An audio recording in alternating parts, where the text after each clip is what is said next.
I caught a man in a park ranger uniform who wasn't one of us. I've worked as a ranger in Olympic National Park for almost 8 years now. That place is beautiful in the kind of way that makes you forget how dangerous it can be. Towering evergreens, fog-thick valleys, rivers that sound like whispering voices if you're alone too long. It's the kind of terrain that feels ancient, like it's watching you more than you're watching it. Most of my job is boring stuff. Trail checks, radioing hikers who stayed out too late, dragging dumbasses out of restricted areas.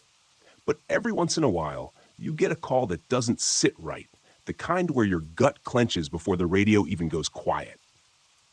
This started about a month ago, early spring. The trails were still slushy with snowmelt, which meant fewer crowds. I was posted at the Hoh Rainforest Outpost, pretty remote. No cell reception, just a Data-Dakey Ranger radio and the occasional flyover from search and rescue. I'd been on evening patrol heading toward the Blue Glacier Spur when I spotted someone ahead of me on the trail. He had the uniform, brown slacks, green jacket, wide-brimmed hat.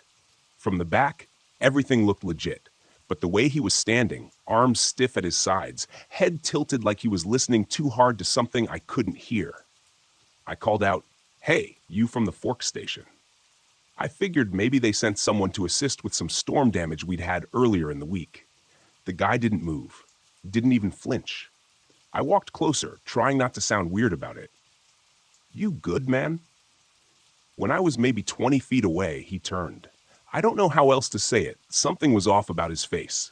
Not wrong in an obvious way. He looked normal. Except, it was too normal, like someone trying to copy what a person should look like. His eyes didn't track right. He blinked too slow, like he was trying to remember when to do it. And his uniform, it looked about right, but the patches were sewn in the wrong places. Name tag was missing. His badge was plastic, not even the right font. I felt my stomach tighten. "You got ID?" I asked, keeping my tone calm but assertive. He stared at me, then smiled. The kind of smile that doesn't touch the eyes. His lips moved like he was going to say something, but nothing came out. I instinctively reached for my radio. "This is Unit 11 at trail marker 22 near Glacier Point. I've got an unidentified individual in what looks like ranger gear. No ID. Unresponsive. Requesting backup or verification on visiting staff." There was a pause. Then the reply came, crackling through. "Copy that, Unit 11. There's no visiting personnel assigned to your sector today. Confirm again. Over." I looked up. The guy was gone. Just vanished. Like I blinked and he stepped behind a tree. Only there were no trees close enough to hide behind. The nearest thicket was across the trail, at least 15 feet away. And there was no sound, no crunch of leaves, no branches snapping, no breathing. I stood there, heart thudding in my ears, scanning every inch of the trail. The sun was almost gone by then, and the shadows were starting to get thick. I didn't see him again that night, but I didn't sleep much either. Every creak of the cabin floorboards, every gust of wind scraping the side of the outpost had me reaching for the rifle locked under my cot. The worst part? When I checked the log the next morning, someone had opened the supply shed, but it was still locked. From the inside. I told myself the lock thing was just a mistake. Maybe I'd left it ajar the night before, and the wind blew it open. Maybe someone else came by, someone with a key. I even asked around during the next radio check-in. Fork said no one had been sent out. Port Angeles said the same. Still, I filed an incident report just in case. The following few days were quiet. Cold mornings, foggy afternoons, standard maintenance patrols. But I kept thinking about that guy, the silent ranger, the fake badge, the plastic grin. I kept replaying that moment where he just wasn't there anymore. No noise, no movement. Like he had blinked out of existence. Then hikers started coming in with odd reports. A group of college kids from Spokane stopped by the station 2 days after my sighting. They were rattled. Nothing extreme, but definitely spooked. Said they'd seen a man standing in the tree line near the waterfall trail. Just standing, not moving. When they waved at him, he turned around and walked into the forest. No trail or anything, just disappeared between the trees. One of them, a girl in a puffy North Face jacket, said it felt like he wanted them to follow, like he was leading them somewhere. But something about him felt fake, like it was a trick. That word hit me hard. I asked what he looked like. Same uniform, same wide-brimmed hat. Said he didn't speak, just stood there with this weird frozen expression, like he was waiting for something. After they left, I decided to hike that trail again myself. There's a spot along that path, not even a real marker, just a subtle shift in the dirt, like the trail splits for a few feet before merging back. Nobody ever takes the fork. It's a runoff route meant to divert rainwater in storms, not for hikers. But when I got to it, I stopped. There were footprints in the mud. Boot prints. Big ones. I crouched down to look. They matched our issue boots. Same tread, same shape. But the stride was weird. Too long, like the person had been walking stiff-legged or dragging one foot behind. I followed them maybe 30 yards off the path. The deeper I went, the quieter everything got. The kind of silence that makes your eardrums ring. Then I found the fire pit. It wasn't like a hiker's. No rocks, no structure.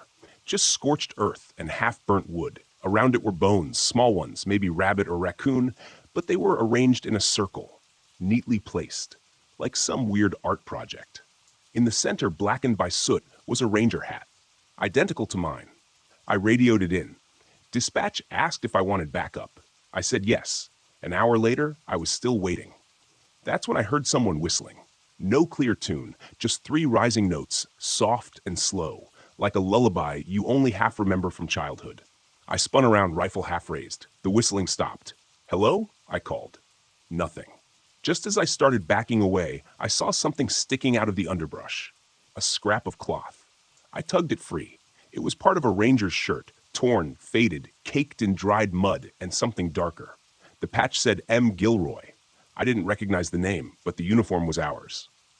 All right, stitching, font, everything correct, except that shirt wasn't from the current uniform design. It was discontinued 4 years ago. I took it with me. Back at the station, I searched the employee records. No Gilroy, past or present. I even asked the older rangers during the next supply drop. Nobody had heard of him. One guy, Charlie, got real quiet when he saw the shirt. Said it looked too familiar. "Where'd you find that?" he asked. I told him. He just nodded once, then said, "Keep your doors locked at night, even the shed." That night, I deadbolted everything. I double-checked the shed padlock and put a chair under the doorknob of the cabin. Then I went to bed with the rifle across my chest. Around 3 a.m., something woke me up. Not a sound, a smell. It was faint but unmistakable, the acrid reek of burnt fabric and wet ash. I sat up slowly, my skin cold and tight. And there, at the edge of the window, was the silhouette of a man, wide-brimmed hat, shoulders too straight, unmoving. Watching me sleep. By the time I threw the door open, he was gone. But he'd left footprints on the inside of the window ledge. And the muddy ranger hat I'd taken from the fire pit? It was now sitting on my bed, dry, clean, and still warm. I didn't sleep for more than 10 minutes at a time. After that night, every creak of the floorboards felt deliberate. Every gust of wind scraping the side of the cabin sounded like someone dragging their fingers across wood, slow and patient.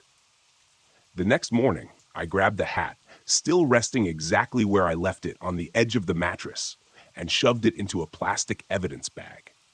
It still smelled like charred pine and sweat, even though it looked clean. I drove it down to the Forks Ranger Station. I didn't trust our outpost anymore. Told the supervisor, Rob Halgren, what had happened. Not everything. Not the footprints inside the window, not the frozen face I'd seen on the trail. Just the stuff I could back up. The old uniform, the fire pit, the unlogged person in full gear.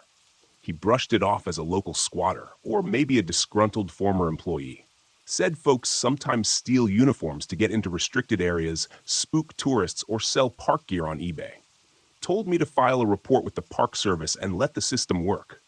But Rob didn't look me in the eyes while he said it. And as I was heading out the door, he muttered something. Soft, like he wasn't meant to say it aloud. "Should have stayed buried." I stopped. "What?" He just shook his head and waved me off like he was tired. "Nothing. Just watch your back." Okay, I took the long route back to my outpost that afternoon. Didn't want to be near the cabin before sunset. Figured I'd do a final sweep of the Southern Trail loop, the one that curved toward the backcountry basin we call Devil's Throat. Locals avoid it. Old logging stories. Mostly missing workers, strange accidents, that kind of thing. About 2 miles in, I saw another set of footprints. Same tread, same long, awkward stride. They were recent, too, pressed into the mossy trail like the person had come through not more than an hour before me. But there was something else that chilled me. The prints doubled back on themselves. Whoever it was had walked in a wide circle multiple times, like they were pacing or waiting. I followed them off the trail. About 100 yards in, the trees opened into a clearing I didn't recognize. Not on the map. Not on any terrain charts I'd ever seen. It was wrong. That's the best way I can say it. The space felt too quiet, too open, the way snow mutes sound after a storm, even though the air was dry. A boulder sat in the middle, black as obsidian. Fresh gouges clawed across it, like someone had taken a knife to the stone. And right there, leaning against the boulder, was another ranger shirt. This one was soaked in something. Not mud, not entirely blood either. It was thicker, darker, like oil with a copper tint. And next to it, a name badge. Metal, polished. M. Gilroy. Again, exactly the same as the one I found earlier. Only this time the badge was brand new. No scratches, no rust, like it had been printed yesterday. I started backing up slowly, and then I heard it. That whistling again. Same 3 notes. Soft, slow, but closer this time. Too close. I turned and caught just a glimpse of something moving behind a tree.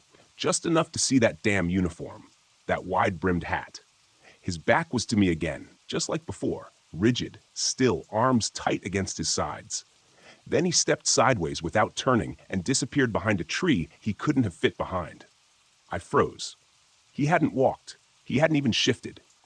It was like someone dragging a cutout across a piece of paper. Smooth, soundless. The radio on my belt cracked to life. Unit 11, you there? We just got a distress ping off your GPS. You good? I fumbled for it. Dispatch, I need backup now. I'm near marker 42, just past Devil's Throat. I found clothing from an unconfirmed ranger ID. Possible impersonator. Extremely dangerous. He's stalking the trails.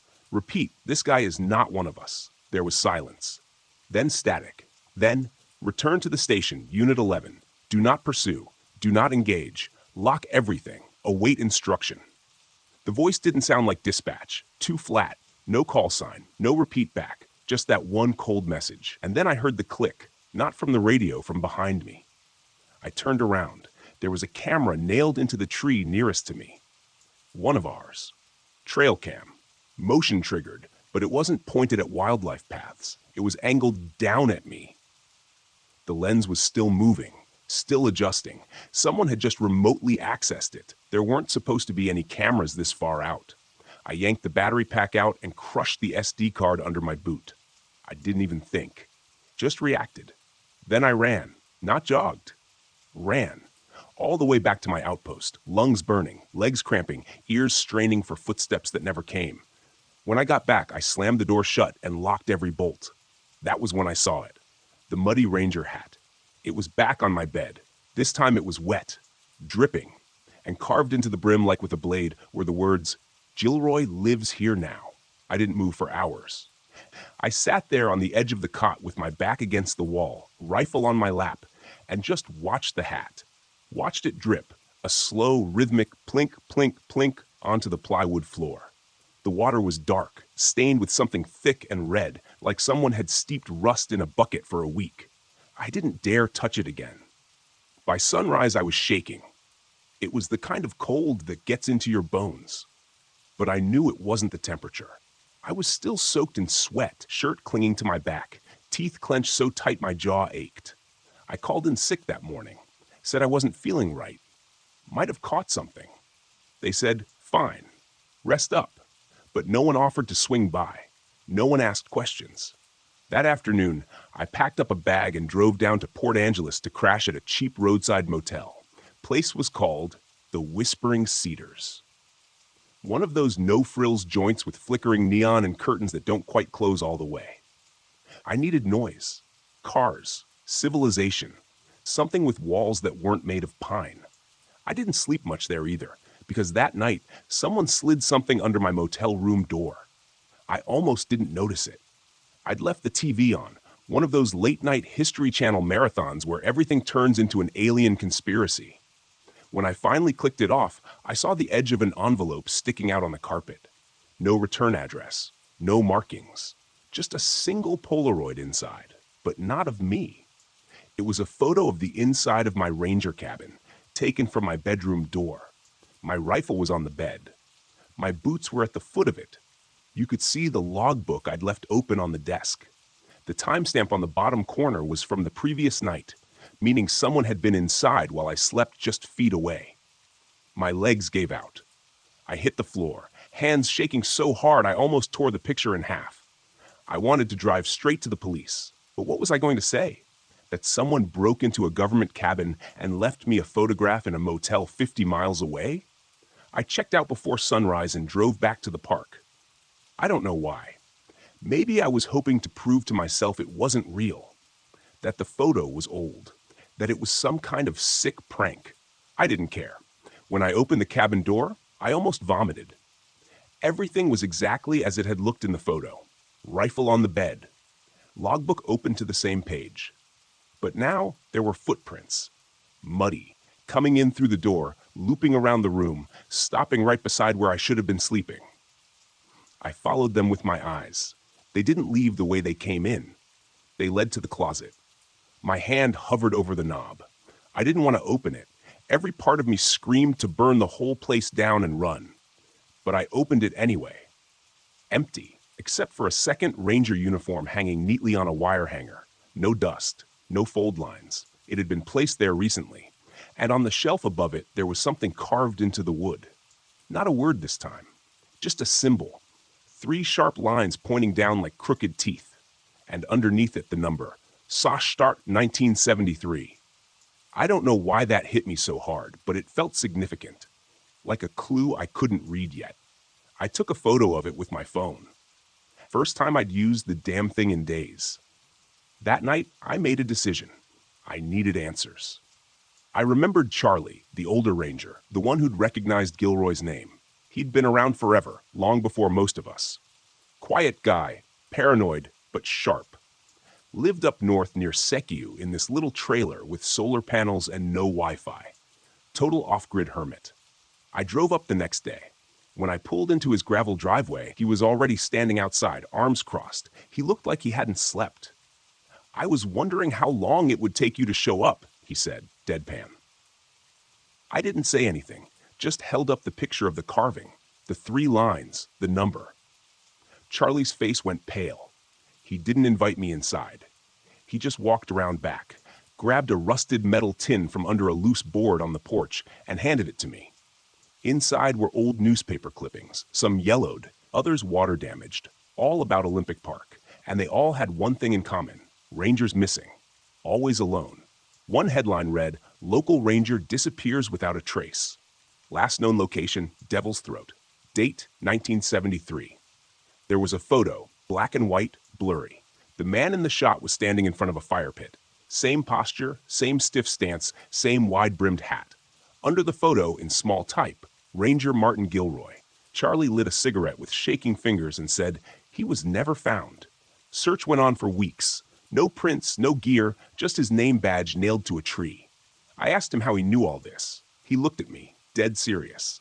Because I saw him last month. Same place you did. He hasn't aged a day. He exhaled and said 5 words I'll never forget. Gilroy doesn't live alone anymore. Charlie wouldn't say more after that. I tried asking questions. What happened to Gilroy? What does the symbol mean? Who else knows? But he just stared off into the woods behind his trailer. Cigarette burned down to the filter, lips tight. It was like something in him had already decided I was too far gone to help. Before I left, he pressed an old laminated map into my hands. It was brittle at the corners, smelled like mildew and sweat, and had faded red markings drawn all across it. Circles, X's, dates. Some went back decades. Stay away from the places marked with the symbol, he muttered. If you see a second set of your own footprints, turn around. Don't follow the calls. Don't answer if it says your name. I asked what he meant by it. Charlie went back inside without a word. I drove off and pulled over a few miles down the road to study the map. Most of the marks were deep in the backcountry along trails that had since been shut down or renamed. But one of them, one of the red X's, was less than a mile from my station. Gravedigger's Hollow. I'd been there just once. No real trail, just a collapsed mine shaft from the turn of the century, tucked into a ridge of moss-covered stone, supposedly sealed after a rockfall. Nothing but stories and old warnings. But I couldn't stop thinking about the photo from 1973. Gilroy standing near the fire pit, just like I'd seen him, just like he'd been standing when he watched me sleep. I waited until dusk before heading out. I didn't tell anyone. I packed the map, a flashlight, a sidearm, and a flare gun. Left a note taped to my bunk, just in case. If I'm not back by sunrise, don't look for me. Call state troopers and send them to Gravedigger's Hollow. The trail was overgrown, brush thick as a wall, trees hanging low like they were trying to hold me back. By the time I reached the ridge, it was almost full dark. My breath fogged in front of me. The air stank of mildew and something else, like burnt copper and wet fur. The mine shaft was still there, but it wasn't sealed anymore. The boards had been torn out, not rotted, ripped. Splinters splayed outward like claws had pried them loose. And in the dirt just outside the entrance, I found boot prints. 2 sets, one fresh, one older, but identical tread. Both were mine. I told myself it was a trick of the light, that maybe someone else wore the same boots, that maybe the ground had shifted. But then I heard it, that damn whistling. 3 notes, rising, slow. But this time, it was inside the shaft. I raised the flashlight and stepped forward.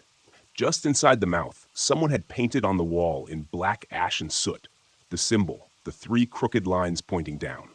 Below it, scratched in with something sharp, were the words, "You were supposed to forget." My light flickered. Not the battery dying, this was something else, like the shadows were interfering with it. Then, just ahead, maybe 15 feet in, I saw him, Gilroy, standing in the tunnel, unmoving, hat low over his face. His ranger shirt was torn open, pale skin visible underneath like bark peeled off a tree. His arms were stiff, fingers bloated. But it was the smell that hit me hardest. Rot. Years old, the kind of smell that lives in your nose for days. I aimed my sidearm at him. Don't move. He didn't. I stepped closer, my light shaking in my grip. He didn't breathe, didn't blink. I was almost within arm's reach when I realized he wasn't looking at me. He was looking past me. I spun around. There was another ranger behind me. Same uniform, same stance. No face, just blank skin where the eyes and mouth should be, stretched taut like wet paper. Its chest heaved once, and the sound it made was not a breath. It was a laugh, low, broken, like air pushed through shredded lungs. I fired the sidearm twice. The thing didn't flinch. I turned and sprinted out of the shaft, crashing through branches, rocks tearing into my shins. I didn't stop until I saw the glow of my cabin lights in the distance, every muscle in my body screaming. When I finally collapsed inside, I slammed the door shut and dropped to the floor. That was 2 days ago. Since then, the radios haven't worked. The generator cuts out at night. My phone battery is dead and won't recharge. Even the solar pack won't hold a charge. And last night I woke up to breathing. Not mine. Slow. Wet. Clothes. Coming from under my bed. When I finally got the guts to look, nothing was there. But carved into the wooden slats beneath my mattress were 3 words, jagged and deep. You're next, Ranger. I haven't left the cabin in over 30 hours. I don't know what time it is anymore. My watch stopped at 3:17 a.m. and hasn't ticked since. Every window is covered, every door locked, though I don't know why I bother. Whatever this is, locks don't seem to matter. The last time I looked outside, I saw movement. At first, I thought it was a hiker. Maybe help, finally. But then I saw the uniform. That same goddamn ranger outfit. It looked just like mine, except older, faded, as if time had worn through it, until only the idea of the uniform remained. He was standing at the tree line, motionless. Then another one appeared beside him, and another. 3 of them, all identical, all still. None of them moved. None of them came closer. They just watched. I tried the radio again. Static. I tried the flare gun, fired it into the sky like a last desperate scream. Nothing. That night, they got closer. I didn't hear them, didn't see them move. But when I woke up, muddy footprints circled the outside of the cabin. More than 3 now, dozens. Some small, some too large to be human. But all boot prints, all from Ranger issue gear. The door had scratches on it, deep, uneven. Like someone had dragged a nail or a key across the wood over and over. Not trying to get in, just reminding me they could. There's a pattern to them. I can see it now. 3 long lines, down over and over again. Again and again. That symbol. I thought I was losing my mind until I checked the old employee ledger, the one we keep in the bottom drawer of the filing cabinet, the one nobody ever looks at. Names, dates, assignments. In 1973, 4 Rangers were listed for patrol in this section of Olympic. Martin Gilroy, Harlan Brooks, Samuel Dawes, and a 4th name that's been blacked out, literally scratched from the paper. But something's faint behind it. I rubbed it with a pencil, shaded the spot like you do with an old gravestone. The outline of my name. Mine. The year was wrong, though. It didn't say 2025. It said 1973. I don't know what this place is. A loop. A trap. Something left behind. Older than the park. Older than people. Maybe we were never meant to be here. Maybe that's why they put rangers out here in the first place. Not to protect the park from people, but to protect people from what's underneath it. I'm writing this on the backs of old trail maps, pages torn from the ranger manual. Anything I can leave behind because I hear them now. Inside. Not footsteps. Breathing. Low. Close. All around. They've finally come in. I saw the door creak open. Not forced, just invited. Like the cabin itself was tired of holding them back. The last thing I saw before the lights went out was my reflection in the window. But it wasn't me. It was Gilroy. Smiling. Wearing my badge. If you find this, don't come looking. Don't answer if they call your name. And whatever you do, don't put on the hat. Can you tell me what time you are listening to this video? How do you feel about my video? If you like, please like and subscribe, and comment to let me know. That is a great motivation for me. Thank you, guys.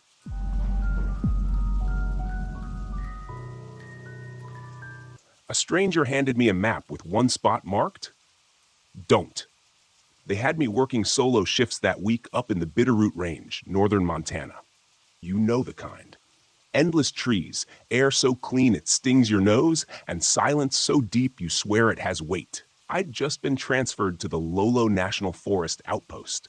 A lonely shed with a bunk and a radio a few miles off the main hiking loop. I didn't mind the isolation after 4 years of dealing with drunk tourists, screaming kids, and hikers who couldn't read a trail map if their lives depended on it. The quiet was welcome. But quiet out here isn't like quiet in town. It presses in on you, gnaws at you, and sometimes it listens back. The week had started off normal. Just trail maintenance, picking up litter, checking fire conditions. But that Wednesday, I was restocking pamphlets at the visitor station when this guy walks in. Late 50s, maybe early 60s. Beard like tangled wire, ratty Carhartt jacket. His hands were shaking, not from the cold. He wasn't shivering. It was more like tremors, like he'd seen something and it hadn't left him. He came right up to the desk, laid a crumpled topographic map in front of me, and said, "Dead quiet. Whatever you do, don't go here." He tapped a spot with his index finger, nail yellowed and cracked. No town name, no trailhead, nothing. Just a patch of forest about 20 miles west of the main loop. Off-ridge, steep ridges and thick forest. I'd been all over the park during training. I didn't even recognize the area. I tried to ask him what was there. His eyes twitched toward the windows like he thought something might be watching us. Don't ask, don't look, just don't. Then he walked out. No name, no explanation. Got into a rusty old Silverado and drove off before I could stop him. Later that night, curiosity got the better of me. I couldn't help it. I scanned the map. That spot, circled in red, hand-drawn with shaky lines. The park maps didn't even mark that area. And I realized something. That part of the forest had no ranger patrols, no cameras, no foot traffic. Not even wildlife collar signals showed up from that quadrant. I radioed in and asked about it, just offhand, trying to sound casual. Dispatch responded with, "Must be a dead zone. You know how GPS drops out in those valleys?" And that was it. No one seemed to know or care that there was a whole slice of forest out there that wasn't being monitored. The next day, I packed up and told myself I'd just check it out. Just a few hours in and back. Basic recon. I marked my GPS, packed a flare, and brought extra water. I didn't tell anyone where I was going. I didn't want to get chewed out for unauthorized exploration. Looking back, that was my first mistake. The entrance to the woods looked like every other patch of timber up there. Pine, thick underbrush, sun barely punching through the canopy. But the deeper I went, the more off it felt. Trails that should have been there, gone. Trees leaned at angles that made no sense. Birds, if they were there, weren't making any noise. The air started to feel thicker, like breathing through a wool blanket. About 2 hours in, I came across something that didn't belong. A campsite. Old. Like really old. Torn up tent, faded canvas, gear scattered everywhere. There was a hiking boot half sunk into the moss. Not placed, dropped like someone left in a damn hurry. And there was something written on the tent flap. Carved in with a blade. Don't stay past dark. It was already 3:17 p.m. Sunset hits early in those valleys. I should have turned back, but I didn't, because I'm a dumbass. And part of me wanted to prove this was all nothing. Some guy with mental issues, or maybe an old legend that had mutated over the years. So I pushed deeper in, and I started to smell it. This rotting, coppery stench. You know that smell when roadkill's been baking in the sun for a day or two? Like that, but stronger. Wetter. It made me gag. And the worst part was, it didn't fade as I moved. It followed. That's when I heard twigs snapping behind me. Not like a deer, not even a bear. No, this was 2 feet. Heavy, deliberate. Stopping when I stopped. I spun around, flashlight up. Nothing, no animals, no wind, no rustling. Just the smell, and that silence again. Watching me. I decided then and there I was heading back. Whatever was out here, I didn't want to meet it. But when I turned around, the trail was gone. Not overgrown. Gone. The moss underfoot was untouched. No boot prints, no broken branches, nothing to mark how I came in. And right then, in that awful quiet, I heard a voice. It was my own, whispering my name from deeper in the trees. Just out of sight. I stood frozen. The whisper came again, soft, raspy, just barely audible. My name, echoing in that hollow, throat-scraping tone, like it was being dragged across glass. Liam. It wasn't a shout. It wasn't even a call for help. It sounded like someone trying to remember my name, trying to mimic how it felt in their mouth. The hairs on my arms lifted like static. I scanned every inch of those woods, squinting into the thick underbrush. My flashlight beam trembled as it slid over tree trunks, stumps, dead ferns. All still. All wrong. I took a step back, and the woods creaked. Not under me. Not around me. They responded. I tried the radio. "Base, this is Ranger Liam Donnelly. I'm off route near Quadrant Charlie 6. Coordinates?" I checked my GPS. Blank screen. No signal. Not even a loading icon. Just a dead gray glow. I should have panicked, but something about the air in that place numbed you. Like your fear was being kept just under the surface. A trembling beast behind glass. I took out my compass. The needle spun twice, then stopped, pointing west. I wasn't sure it was right, but it was all I had. I walked. Every 50 feet I stopped, listened, marked a tree with my knife. I thought maybe if I made enough marks, I could backtrack. But after 10 minutes, I passed the same carved trunk twice. I know I marked different trees. That's when I really started to lose my grip. The sun dropped lower, fast, like someone had yanked the light down behind the hills. Shadows came early, and thick. I didn't even notice at first how cold it got. Bone deep, wet cold, like river water in October. I zipped up, but it didn't help. The air wasn't just cold, it felt wrong in my lungs. Damp, almost greasy. That smell, the rot.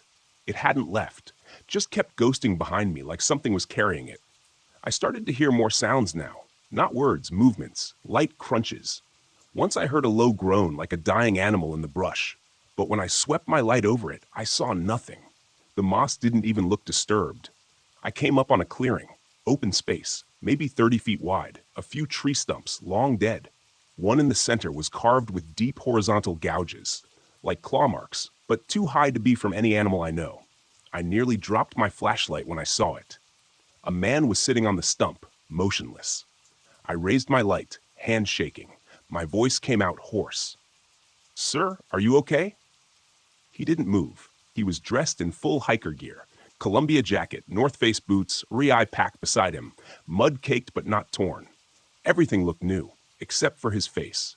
It was blank, expressionless. His eyes were open, staring forward like someone had pressed pause. Lips parted slightly. No breath, no blink. I stepped closer and nearly gagged. His skin was grayish, pale, with a waxy shine, like he'd been dead for weeks. But there was no smell coming from him. All that rot, it wasn't his. That's when I saw the paper in his hand. It looked like part of a brochure, one of the parks, folded up into a neat square. I hesitated, then took it. His fingers didn't resist. They just let go. I unfolded it and immediately felt my stomach lurch. It was a map, the same one the man from the visitor center had left with me. Same area circled in red. But now there was another circle scribbled in darker ink, directly where I was standing. Below it, scrawled in frantic writing, "You're here too late." I heard something behind me, fast. I turned, nearly dropped the map. Something ran between the trees. I only saw a blur. Long arms, impossibly thin, hunched low like it ran on all fours. But it was fast. Too fast for anything human. The air snapped like pressure breaking around it. No leaves moved, no trail was left, just silence. I backed away slowly, heart in my throat.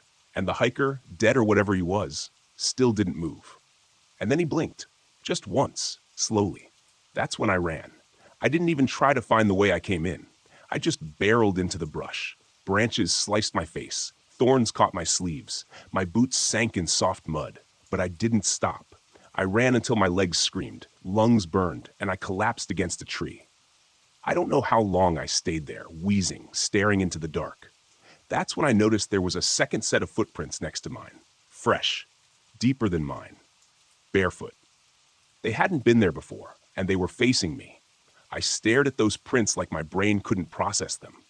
They were pressed deep into the damp forest floor. Barefoot. The toes were long and narrow like a human's, but not quite. Almost too symmetrical. Too clean. No tread. No dragging. I swear to God, they hadn't been there a second ago. I spun around, sweeping my flashlight in a wild arc.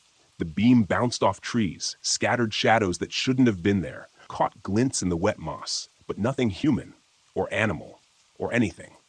I held my breath, trying to hear beyond the pounding in my ears. Just wind, right? Just wind through the pines, that dry rustle. But there was something else. Quiet, like breath, like panting, right behind the tree line. I shouted, "Who's there?" No answer, just the echo bouncing off trees like a taunt. I was done being brave. I bolted downhill. Anywhere that sloped felt like a way out. I didn't care about my trail anymore. My knees slammed into roots and rocks. Branches clawed at my jacket. I lost the trail markers. My compass was useless, and the map I'd taken off the dead hiker was gone. Either dropped or taken. I couldn't remember. My flashlight flickered. Once, twice. I slammed it against my hand. The batteries were new. This wasn't supposed to happen. Then the beam caught something just ahead. A structure. Not a building. Not quite. It looked like an old ranger shed. The kind we abandoned back in the 70s. Rotting wood, moss-covered roof, and a collapsed porch. There were old USFS logos barely visible on the door. One of those official use-only cabins we used to leave for emergency storms or overnight patrols. It shouldn't have been there. I knew every shelter in the Lolo Forest. There was no record of one in this quadrant. But I wasn't about to pass it up. I got inside and slammed the door shut behind me. Locked it with a rusted bolt. The walls groaned as the wind picked up outside, howling low and strange, like it was calling out words. Inside, it was pitch black. My flashlight gave a dim cone of light. The place was bare, dusty shelves, a rotted cot with shredded canvas, a metal desk with something carved into the top. I leaned in, wiped off dirt and splinters, and saw what was etched deep with a knife. "It doesn't like light." My fingers went cold. I turned slowly, keeping the light steady. I didn't want to test that warning. There was a window, just one. The glass was fogged, old and yellowed. I crept toward it, peered out, and saw a face. Right there. inches from the window, not pressed against the glass, just standing there, eyes wide open, no whites, just black, glossy voids. A grin that didn't stretch the skin so much as split it, like a mask pulled too tight. No movement, no breath, just watching me. I fell backward, hit the desk. My flashlight clattered and rolled, spinning the beam wildly. By the time I scrambled to the window, the face was gone. Not even footprints in the dirt outside. Just the woods. Still waiting. Then the whispering started again. Closer, around the cabin. Not just my name this time. Words, muted and clipped like a broken radio station just out of tune. Don't stay. Keep walking. My light dimmed again, flickered. I scanned the room for anything. Tools, radio, flare, anything. The desk had a drawer. I yanked it open. Inside was a tattered Ranger logbook, water-stained, moldy. The pages stuck together, but I forced it open. The entries were brief, desperate, paranoid. June 14th. Saw the same man again. Third time this week. Won't talk, just watches. June 16th. Heard the copy again. Voice sounded like me. It's learning. June 17th. Whatever's out there can't come in unless it's invited. That last sentence was underlined 3 times. I slammed the book shut, pulse hammering. Something slammed into the side of the shed, hard. The whole building groaned. Dust dropped from the ceiling. The walls shook like something was testing them. Again, another hit. This time from the back wall. I held my breath. Another blow, then knocking.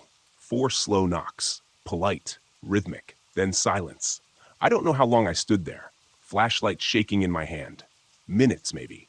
Nothing happened. No more noises. Just the sound of my blood pounding in my skull.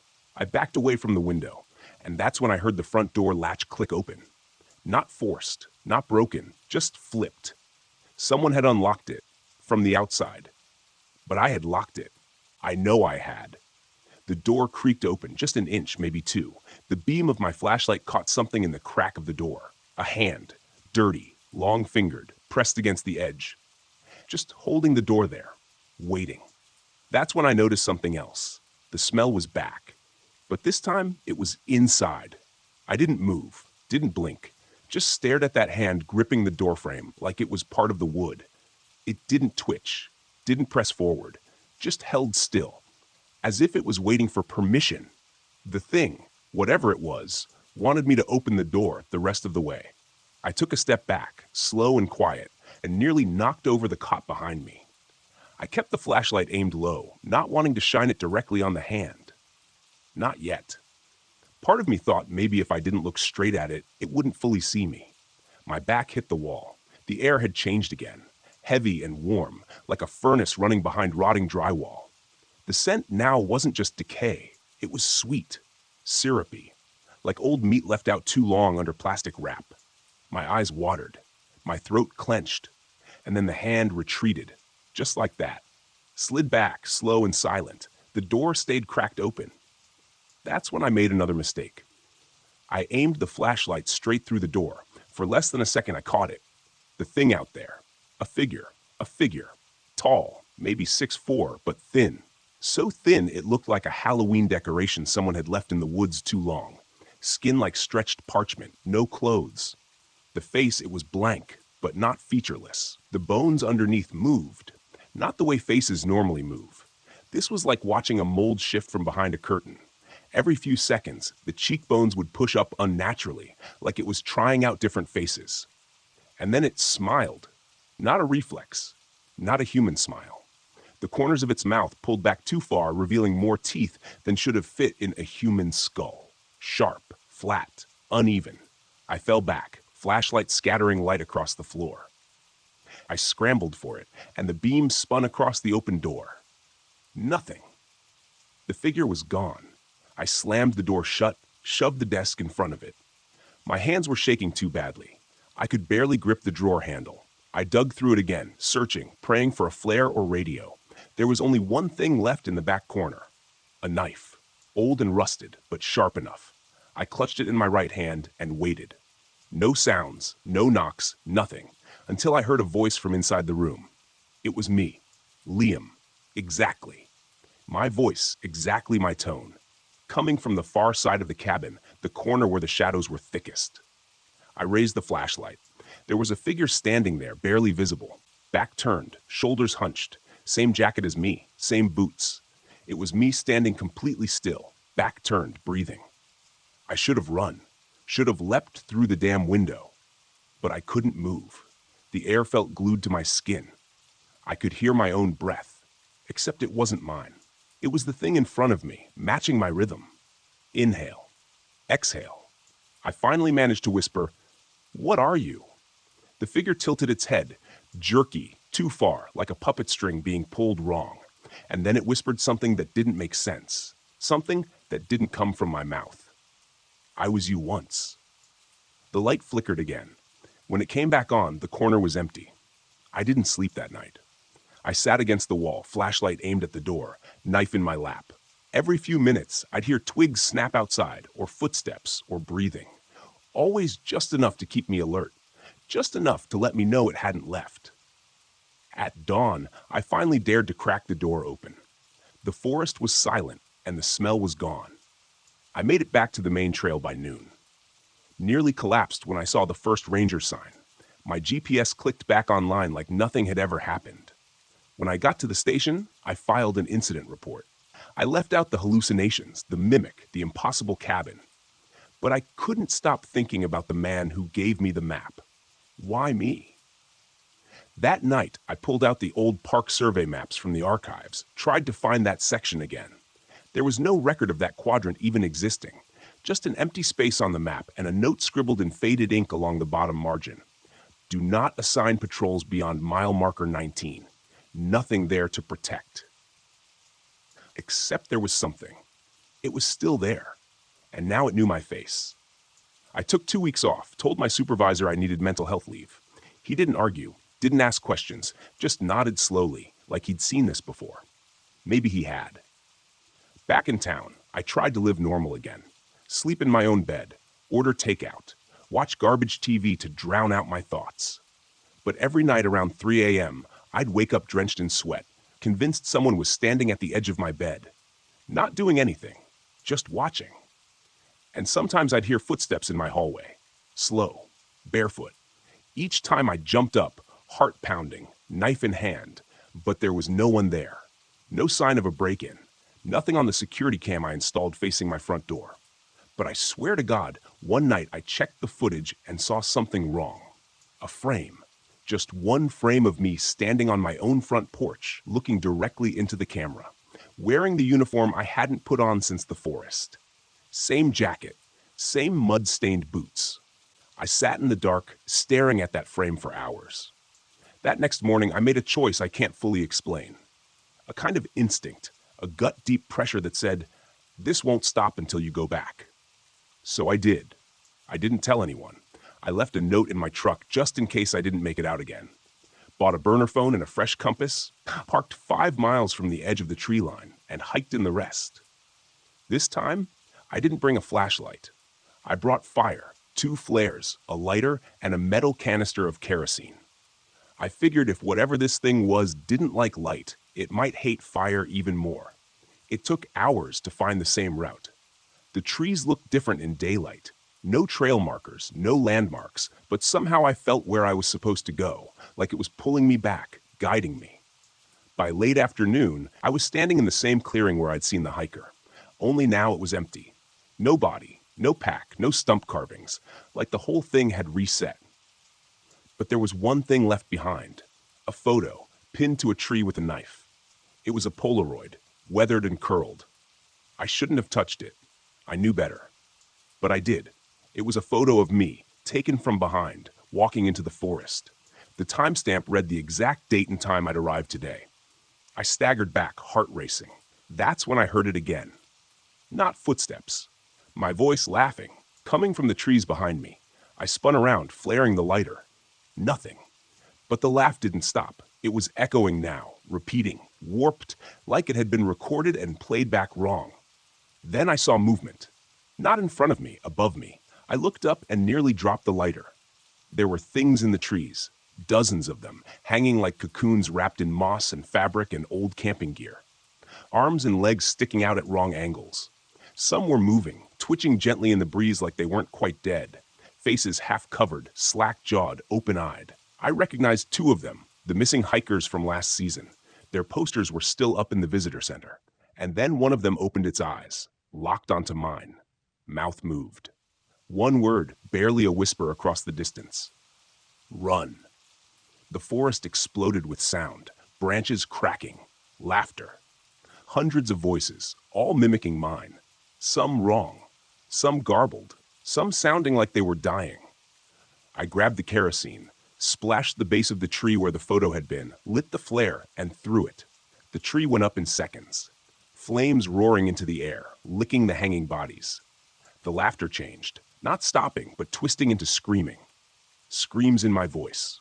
The smoke poured into the clearing, thick and black and wet with something not just sap. I ran. I didn't look back. Not once. Somewhere along the way, I passed that collapsed ranger cabin again. Still there, still rotting. Only now smoke was leaking from its seams as if the fire had spread without touching it.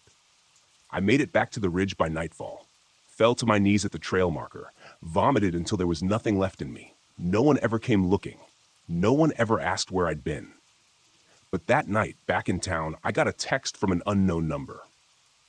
No message, just an image, the same Polaroid. But this time, I was facing the camera, and I was smiling. I didn't sleep that night. I left every light on in the apartment, sat on the floor with my back against the fridge, knife in one hand, burner phone in the other. The photo still glowed on the screen. Me smiling. A smile too wide, too strained, not a grin, not even a smirk. It looked like someone had cut the shape of joy into my face. At exactly 3:13 a.m., the phone rang. No ringtone, just a vibrating hum and the word incoming call. Liam Donnelly. It was my own name. I answered. Static, wet and loud, like something heavy being dragged through gravel underwater. Then silence. Then from the earpiece, my own voice whispered, "Come back. I'm not finished yet." I threw the phone across the room and it shattered. The screen cracked. Battery popped out, but the call kept ringing. From the speaker, from nowhere. I packed that night, what little I had left. I didn't tell anyone where I was going. I knew they wouldn't believe me. Hell, I didn't believe me. But I couldn't stay, because whatever I'd brought back from the forest, it hadn't stayed in the trees. It was inside me now. I saw it in the mirror. At first, it was just a flicker. My reflection not quite matching my movements. A blink too slow. A smile when I wasn't smiling. But then it got worse. Sometimes I'd wake up standing in my hallway, shoes on, mud on the soles, and my front door wide open. One morning, I found a map on my kitchen table, the same one the stranger had given me, but with a new mark drawn in thick black ink. Not in the woods, in my neighborhood, right over my house. I left that night. Didn't pack. Just keys, wallet, a few $100 in cash. Slept in my car off a back road near the Idaho border. In the silence, I could still hear it. My voice behind the trees, laughing, choking, calling for help. It's been 3 months. I don't stay anywhere more than a day. Always keep moving. Gas stations, rest stops, campgrounds. I avoid the woods. I don't even look at them when I drive past because I know it's watching. Waiting. It doesn't matter where I go because something came back with me. And it wears my face. Sometimes, late at night when I check the rearview mirror, I see myself sitting in the back seat, smiling and whispering that same word over and over until the sound isn't a word anymore. It's a hole in my mind. Don't, but I did. And now I can't stop, because there's one last place on the map I haven't gone yet. One final mark circled in fresh red ink.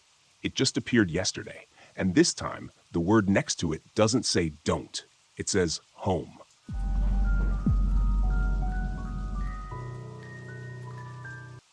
The moment our tires crunched on the gravel driveway of that rental near Mount Rainier, I knew this trip was going to be something else.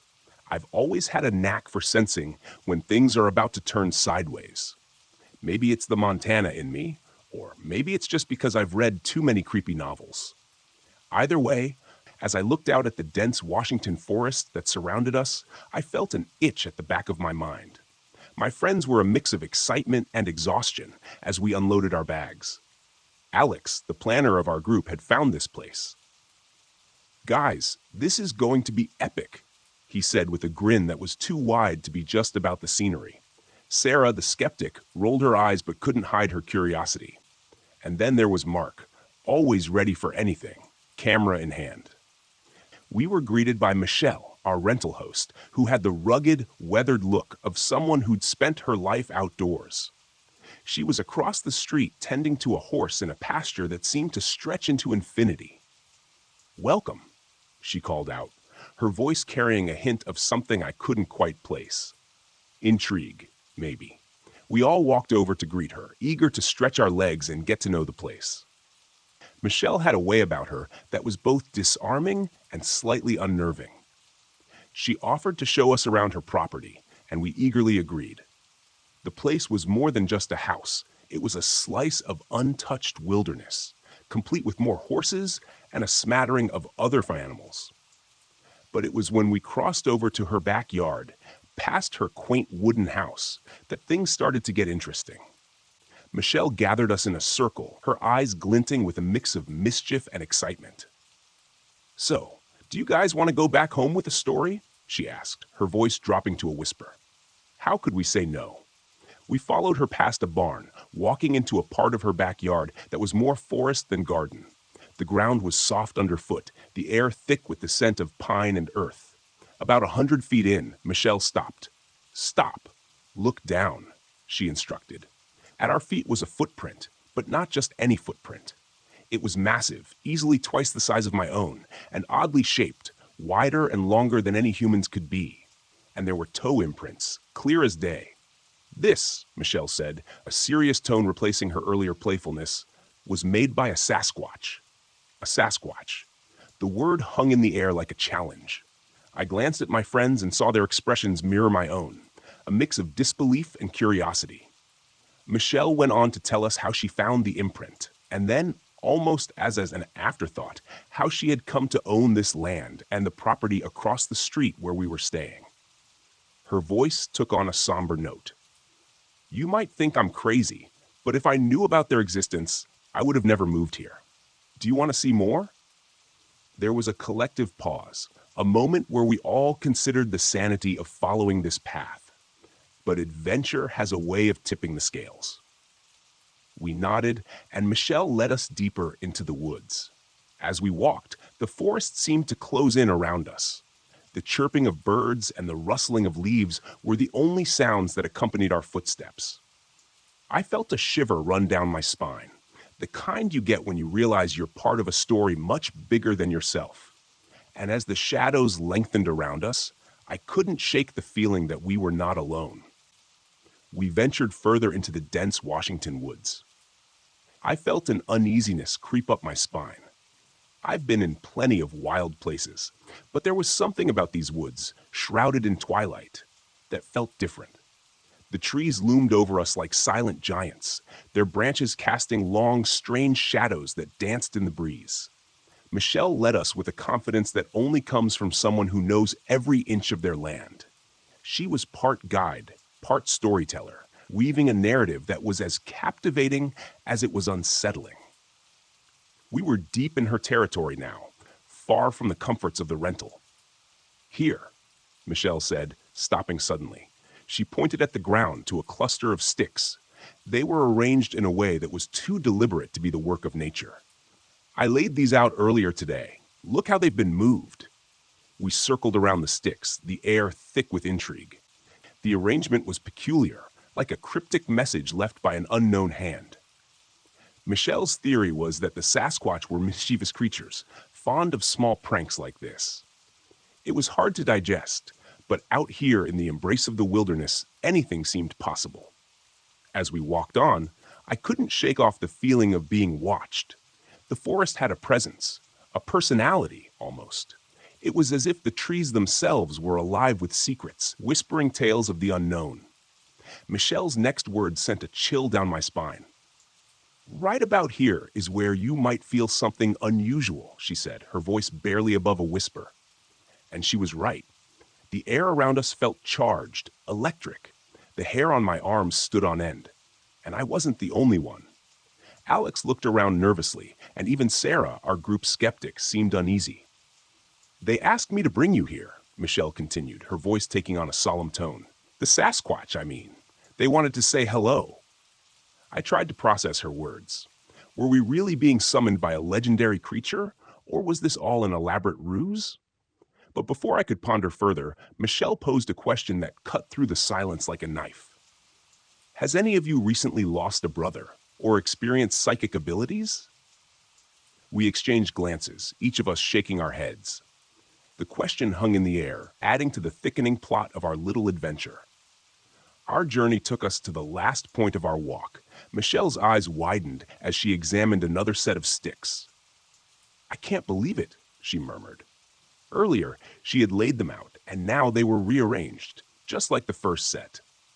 She spoke of how she often left gifts for the Sasquatch, food mostly, and how they always disappeared. I was skeptical, to say the least. I've spent enough time in the wild to know that plenty of creatures could be responsible for missing food. But there was something in Michelle's conviction that made me question my doubts. Just when I thought things couldn't get any stranger, we heard it. A sound that defied description. It was distant but clear. A bizarre chorus of hoots and laughs unlike anything I've ever heard. Michelle's face lit up. That's them, she said with certainty. The Sasquatch. We stood there in the heart of the forest, listening to the haunting melody of the wild. It was a moment suspended in time, a crossroads between the known and the unknown. As we made our way back to the cabin, the forest seemed to whisper its secrets, leaving us with more questions than answers. Back at the rental, the night had wrapped itself around the cabin like a dark, enigmatic blanket.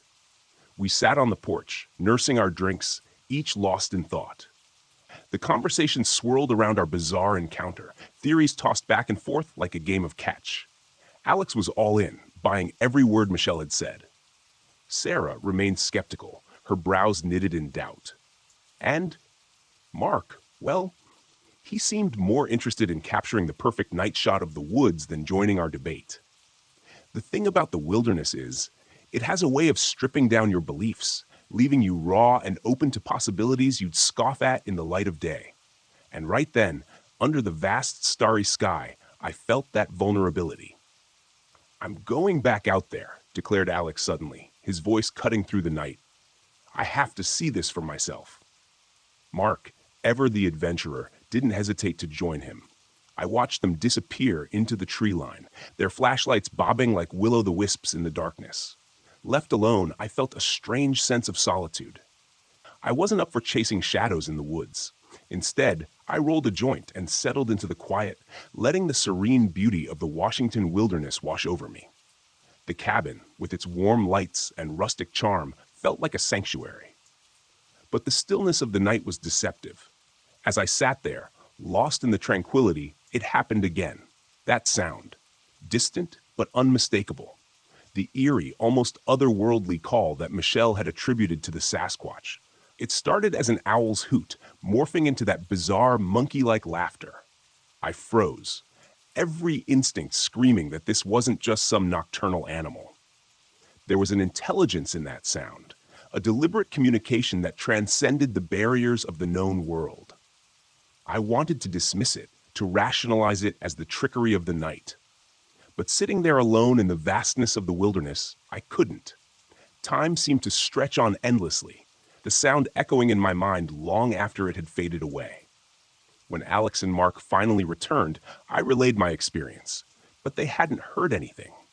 Their skepticism was evident, and I couldn't blame them. If I hadn't heard it with my own ears, I might have been skeptical too. The night wore on, and eventually we retreated to the warmth of the cabin. But sleep was elusive. I lay in bed, my mind racing with questions. What were those sounds? Was Michelle playing an elaborate prank, or was there something more to her stories? Driven by a restless curiosity, I grabbed my phone and did what any modern-day seeker of truth would do.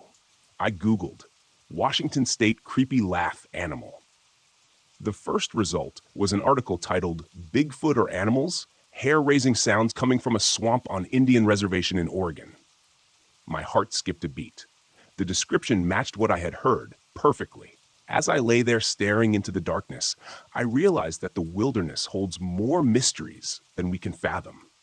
And sometimes the line between legend and reality is thinner than we dare to believe. Morning in the Washington wilderness is like waking up in a different world. The light filters through the trees in a soft golden haze, painting everything in a hue of tranquility. But that morning, as I sat on the porch with a steaming cup of coffee, the beauty of the surroundings was overshadowed by the lingering questions from the previous night. The article I had found about the Bigfoot sounds in Oregon was still open on my phone. I reread it, searching for some clue, some rational explanation. But the words just danced around the possibility of the unknown, offering no concrete answers. Alex and Mark were the first to join me, their steps heavy with the lack of any real discovery from their nocturnal expedition. Sarah followed, her skepticism now mixed with a tinge of curiosity. We sat there in silence, each of us lost in our own thoughts. The conversation from last night resumed, but with a different tone. Now, there was a sense of wonder, a willingness to entertain the idea that maybe, just maybe, there was more to Michelle's stories than we had initially believed. It was time to leave the cabin, to say goodbye to the mystery that had enveloped us for the past couple of days. We packed our things, the mood subdued. The encounter with the unknown had touched each of us in different ways, leaving a mark that wouldn't easily fade.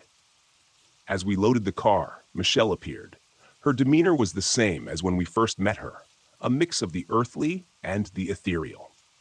"I hope you found what you were looking for," she said, her eyes twinkling with unspoken knowledge. We exchanged farewells, but her words stayed with me. Had we found what we were looking for, or had we stumbled upon a mystery that was never meant to be solved? The drive back was quiet, each mile taking us further away from the enigmatic woods and back to our reality. But the wilderness has a way of staying with you, its mystery seeping into your soul. In the days that followed, I found myself diving deeper into the lore of the Sasquatch, reading accounts, watching documentaries. The skeptic in me battled with the part that had heard those unexplainable sounds in the dark. The rational part of my brain argued for logic, but the primal part, the part that had sat alone on that porch, knew that some things defy explanation. I realized then that the wilderness is more than just trees and wildlife. It's a living, breathing entity filled with secrets and stories that go back centuries. And sometimes it chooses to reveal a glimpse of its mysteries, not to provide answers, but to remind us that there are things in this world beyond our understanding. As I sat at my desk, the city noises a stark contrast to the serene silence of the woods. I knew the experience would stay with me. The line between legend and reality might be blurred, but sometimes the mystery is more important than the truth.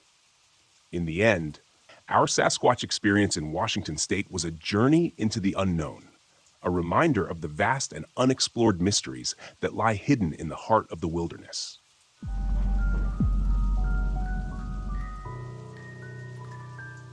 This trail has been closed since 1986. I found out why. I've been a park ranger for almost 5 years now, and I thought I'd seen everything. Drunken campers, lost hikers, black bears pawing through dumpsters, even the occasional cryptic scratch mark on tree trunks that someone swore was from a mountain lion, despite the fact that we haven't had those around here in decades. But last month, I found something that's been gnawing at my brain ever since. It was late October, just before the snow really starts coming down in the northern Rockies. I was pulling solo duty at Pine Haven National Park, a massive stretch of wilderness in Montana that doesn't get nearly as many visitors as places like Glacier or Yellowstone. It's quieter, less polished, and honestly, it's my favorite post. That night, I was supposed to patrol the Eastern Ridge trails, make sure no idiots were sneaking into camp without permits. We'd had issues before, college kids from Missoula thinking they're invincible, ignoring the warnings about early snow, or worse, the missing persons reports that still trickled in every couple of years. I was finishing up my thermos of gas station coffee, sitting in the cracked leather seat of the Ranger truck, when the radio crackled. "Unit 4, you copy," I grabbed the mic. "Yeah, this is 4. "Hey, got a report of a light on the Elk Ridge Trail. Thought you should check it out before you clock out." Probably nothing. My stomach sank. Elk Ridge had been officially closed since 1986 after a rockslide wiped out a good chunk of the switchbacks. The park never reopened it. Too unstable, they said. But every now and then, you'd hear stories. Strange figures spotted near the trailhead, weird noises coming from that part of the park at night. Hikers who got turned around and ended up back there and didn't come out. "Copy that," I said, trying to sound casual, though I felt my fingers tense up on the steering wheel. I headed east, bumping along the dirt road, pine trees crowding in on both sides. The further I drove, the more isolated it felt, the kind of isolation that makes your skin crawl. I couldn't help but glance in the rearview mirror every so often, half expecting to see headlights behind me, though I knew no one else should be out here. When I reached the Elk Ridge trailhead, I killed the engine and stepped out. The wind cut through my uniform, sharp and cold, and I pulled my jacket tighter. The place was choked with overgrowth, thorny brush curling over what was once a well-maintained path. Wooden signs, long rotted and splintered, some sagging to the ground. And then I saw it. A flicker of orange light maybe 50 yards up the trail, just past a bend. I told myself it was probably a lost hiker with a lantern or a flashlight. Maybe even some dumb teens trying to scare each other. I radioed back, told them I was going in to check it out. As I made my way up the trail, the crunch of gravel and dead leaves under my boots sounded impossibly loud. I kept glancing over my shoulder, swearing I heard faint shuffling behind me. But every time I turned, the woods stood still, dark and unmoving. The light stayed steady ahead, just out of reach, like it was leading me deeper in. I should have turned back. Instead, I kept moving. About 20 minutes up, the trail narrowed. I rounded a sharp curve where the trees thinned slightly, and that's when I saw him. A man standing by what looked like the collapsed remains of an old wooden bridge. He was facing away from me, motionless, wearing what looked like a ranger's uniform, or at least what used to be a ranger's uniform. The fabric was faded, sun-bleached, the sleeves shredded. His boots were caked with mud, one laced, the other flopping open like he'd forgotten how to tie it. "Hey," I called out, trying to sound firm, though my throat felt tight. "This trail's closed. You all right?" He didn't turn, didn't even flinch. The lantern at his feet burned with that strange, steady glow, not flickering like a regular flame, more like a dim, constant beam. I took a cautious step closer, hand instinctively moving to the radio clipped on my shoulder. "Sir, you need to come with me. This area's off limits." Still nothing. And then his head jerked like he'd been yanked by invisible strings, twisting slightly toward me, but not all the way. I couldn't see his face clearly. Just the outline of a sunken cheek, a mouth half open. His jaw twitched once, then again, like he was trying to speak but couldn't form words. That's when I noticed the patch on his shoulder, Pine Haven Ranger Service. But the logo, it was the old design, the one they stopped using decades ago, and his name tag, barely hanging on by a thread, read Murray. I know that name. I've seen it in the break room on a faded, yellowed missing persons notice from 1986. Ranger Charles Murray disappeared during a routine patrol on Elk Ridge Trail. Never found. Presumed dead. I stumbled back, heart hammering in my chest, and then he turned fully. I can't describe his face, not really. It wasn't rotted, not like a corpse, but it wasn't right either. His skin looked wrong, like wax left too close to a fire, sagging and warped. His eyes were wide, glassy, and his mouth hung open just enough to reveal cracked, dark teeth. He lifted one arm, pointing past me down the trail. His hand trembled violently, and when he finally spoke, his voice came out like a rasping whisper. "Turn back." I didn't wait. I ran. I didn't look back, not until I was nearly to the truck, lungs burning, vision swimming. When I finally dared to glance over my shoulder, the trail was empty. The light was gone. The woods stood silent and dark as if nothing had ever been there. I drove back to the ranger station, shaking so hard I almost clipped a tree on the way down. I didn't report what I saw. I told them there was no one up there.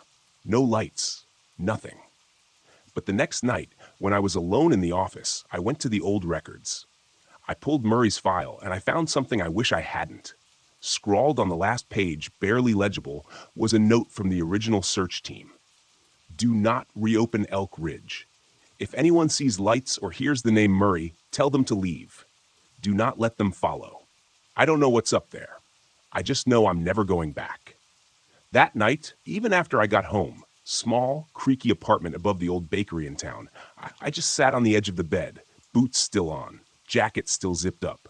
My hands wouldn't stop shaking. I kept replaying it over and over, that sagging face, those trembling fingers pointing, that voice like dry leaves scraping across the ground. Turn back. God. By morning, I convinced myself I'd imagined it. Maybe it was exhaustion, long shift, thin mountain air, maybe even leftover adrenaline. I hadn't eaten much that day, hadn't drunk enough water. Rangers sometimes joked about trail madness, the way your mind plays tricks on you when you're alone too long in the woods. I wanted to believe that's all it was. But then the messages started. The first came through the park's central radio midday. Unit 4, check in. I pressed the mic. 4 here. We got another report, dispatch crackled back. Hikers said they saw a ranger up by the old Elk Ridge overlook. My stomach dropped. That can't be right, I said, trying to keep my voice calm. That trail's blocked. No one should be up there. That's what we told them, but they were pretty insistent. Said the guy was in uniform, waving them down. I almost dropped the mic. My fingers felt ice cold. I'll take a look. I didn't want to go. Every bone in my body screamed at me to turn off the radio, make up an excuse, do anything else. But I'd been a ranger long enough to know you can't ignore a call. So I went. The drive out was even worse this time. The air felt heavier, like the sky was pressing down on the forest. My ears kept popping the way they do when you're gaining elevation, except I wasn't. I was heading across a familiar flat stretch. It was like the pressure was wrong somehow, like the atmosphere was off just around that part of the park. I reached the overlook trailhead by late afternoon. It was quiet, way too quiet. Usually, you hear at least some bird chatter, maybe the distant knock of a woodpecker, squirrels rustling in the underbrush. Today, nothing, just dead air. I stepped onto the path, moving slow, boots crunching through frostbitten leaves. The trees here were old, towering lodgepole pines mixed with ancient Douglas fir, their bark blackened and scarred from wildfires decades past. The trail twisted ahead, pale and narrow, half swallowed by creeping vines and roots. About halfway up, I saw it. A boot print. Fresh. Not from a hiker. Too heavy. Too wide. More like a work boot. Ranger issue. My heartbeat spiked. I crouched down, fingers brushing the dirt. There was a faint drag mark too, like whoever made the print had stumbled or limped. I followed the trail carefully, every step feeling like I was walking into a trap. The light was fading fast. Twilight in the woods is a strange thing. Shadows thicken, and everything feels closer, tighter, like the trees are leaning in to listen. At the crest of the ridge, I spotted something through the branches. A figure. Not moving, just standing there. I raised my voice. Hey, park ranger here? Are you all right? The figure didn't react. I forced myself forward. Closer. Now I could see he was facing away, just like before. Same uniform, old design, patch barely hanging on, same muddy boots. It was him. Murray, I called out, throat dry. The figure twitched. My breath hitched. I took a shaky step back, instinct roaring in my chest. And then, in a voice like brittle paper, you shouldn't be here. I wanted to run. God, I wanted to turn and run, but my legs locked up. My mouth opened, trying to form words, but nothing came out. He turned slightly, enough that I could see the ruined edge of his face, cracked skin, sunken eyes, the corners of his mouth torn upward in a grotesque, slack smile. Go back. And then, behind him, deeper in the trees, something moved. I don't know what it was. I couldn't see it clearly. Just a shape, tall, thin, gliding between the pines, barely making a sound. My brain scrambled, trying to make sense of it. Another person? An animal? But no, it was too tall, too smooth, almost human, but not. I stumbled backward, heart hammering against my ribs. Murray's head snapped toward the movement, and for the first time, I saw something flicker across his ruined face. Panic. He lifted one arm, pointing frantically at me. Go. That broke the spell. I turned and ran. I don't remember the sprint back down the trail. I don't remember the drive. I just remember bursting into the ranger station, slamming the door behind me, chest heaving, lungs on fire. One of the other rangers, Sarah, looked up from her paperwork. "Jesus, you look like hell. What happened?" I tried to speak, but all I could manage was a broken, breathless whisper. "Something's up there." She frowned, confused. "On Elk Ridge? I thought you said it was just a dead trail." I shook my head. "No, there's something on that mountain." She opened her mouth, probably to tell me to calm down, but just then the radio crackled. "Unit 4, come in." It was dispatch. I snatched up the mic. "This is 4. A pause. Then, in a voice I swear to God sounded just like mine, distorted and slow. "Don't leave." I dropped the mic. Sarah's face went pale. We both just stared at each other. The static from the radio filled the room, the words echoing in the back of my skull. "Don't leave." I didn't sleep that night either. And I knew, deep in my gut, this wasn't over. I didn't go into work the next day.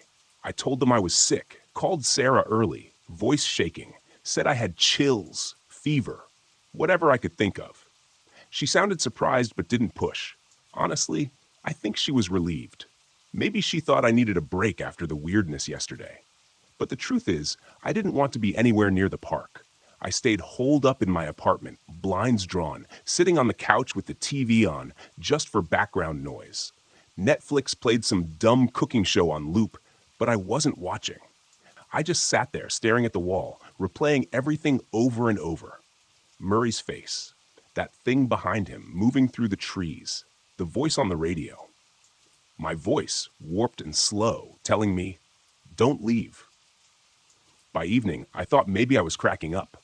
I even Googled stress-induced hallucinations, paranoia, auditory distortions, anything to explain what was happening. Maybe it was burnout, or maybe I just spent too much time alone in the woods. I was halfway convincing myself of that when my phone buzzed. Unknown number. Against my better judgment, I answered. "Hello?" At first, just static. Then a faint voice, barely audible over the hiss. "Come back." I slammed the phone down so hard it bounced off the coffee table. I didn't sleep again. By 3 a.m., I was pacing the apartment, sweaty, jittery, jumping at every creak and car passing outside. I knew I couldn't stay like this. I needed answers. And there was only one place I was going to get them. By dawn, I was driving back toward Pine Haven. I kept telling myself I wasn't going to do anything stupid. I'd just swing by the ranger station, pull the old files, maybe talk to some of the senior guys. Hell, maybe I'd even tell Sarah what was going on. She'd seen how shaken I was. Maybe she'd believe me. But as soon as I pulled into the lot, I saw the station door hanging open. My stomach knotted. I killed the engine, stepped out carefully, listening. The place was quiet, except for the soft rattle of the wind through the flagpole. "Hello?" I called softly. "Sarah?" No answer. Inside, the lights were flickering. Papers were scattered across the floor. Chairs knocked over. Someone's coffee mug lay shattered on the ground. Dark liquid pooled beneath. I edged toward the back office, where we kept the records. My boots crunched softly over the mess. I reached for the handle and froze. On the door, scratched deep into the wood, were the words, "Stay away from the ridge." My breath hitched. I pushed inside. The office was a disaster zone. Filing cabinets yanked open, folders whipped apart. But one thing caught my eye. An old cardboard box shoved into the corner, half buried under loose files. I dragged it out. Inside were photographs, yellowed, curling at the edges. Black and white shots of the park from decades ago. Rangers standing proudly at trailheads. Groups posing near waterfalls. Smiling faces by the old ranger station that had burned down years ago. And then, near the bottom, I found something different. A photo of Murray. He looked younger, clean-shaven, smiling awkwardly at the camera, one hand resting on a tree trunk. But behind him, just barely visible, was a shadow. Not a trick of the light. Not a person. A shape. Tall, thin, smooth. Almost human. I felt a cold sweat break out down my back. My fingers trembled as I pulled out another photo. This one from a search party. Rangers standing in a line, flashlights pointed into the dark, faces tense. Again, in the distance, the shape, watching. I slammed the box shut. That's when I heard the bang. I spun, heart hammering. The front door of the station was swinging open, slamming hard against the wall in the wind. No, not the wind. A figure stood just outside. I barely saw it. Just a flash. Ranger uniform, faded, ragged, face pale and sunken. Murray. He stood there, half shrouded in shadow, one hand raised, trembling. I could barely hear it, but his lips moved. Behind you. I turned, chest clenching, and saw for the briefest moment the reflection in the office window. Tall, thin, smooth, no face, no eyes. It was right behind me. I didn't think. I bolted, ran straight out the back door through the trees, stumbling over roots and brush, branches clawing at my arms and face. I didn't stop. I didn't look back. I just ran. By the time I reached my truck, my breath was coming in sharp, ragged gasps. I fumbled with the keys, heart pounding so hard it felt like it was about to crack my ribs open. When I finally peeled out of the lot, tires skidding over gravel, I dared a glance back at the station. Empty. No figure. No shadow. But just as I turned onto the main road, I saw something in the rearview mirror. For a split second, standing at the edge of the trees. Tall, thin, smooth. Watching. I don't know what it wants, but I know it's not done with me yet. I didn't go home. After I tore out of the Pine Haven lot, I just kept driving. Past the park boundary, past the small grocery store where the locals buy their bait and beer. Past the gas station that always smells like burnt coffee. I didn't even know where I was headed. I just needed to move. By the time I stopped, I was 2 hours south in a Walmart parking lot, hands shaking on the steering wheel, chest tight like I'd been holding my breath the entire drive. I sat there as the sun dipped behind the mountains, watching families shuffle in and out of the store, listening to the faint, hollow hum of some teenager's bass-heavy music thumping from a nearby car. It should have felt normal. It should have been comforting. But it wasn't. Even here, surrounded by people, I felt it. Like something was standing just out of sight, just beyond the corners of my vision, watching, waiting. I pulled out my phone, scrolling aimlessly, looking for something to ground me.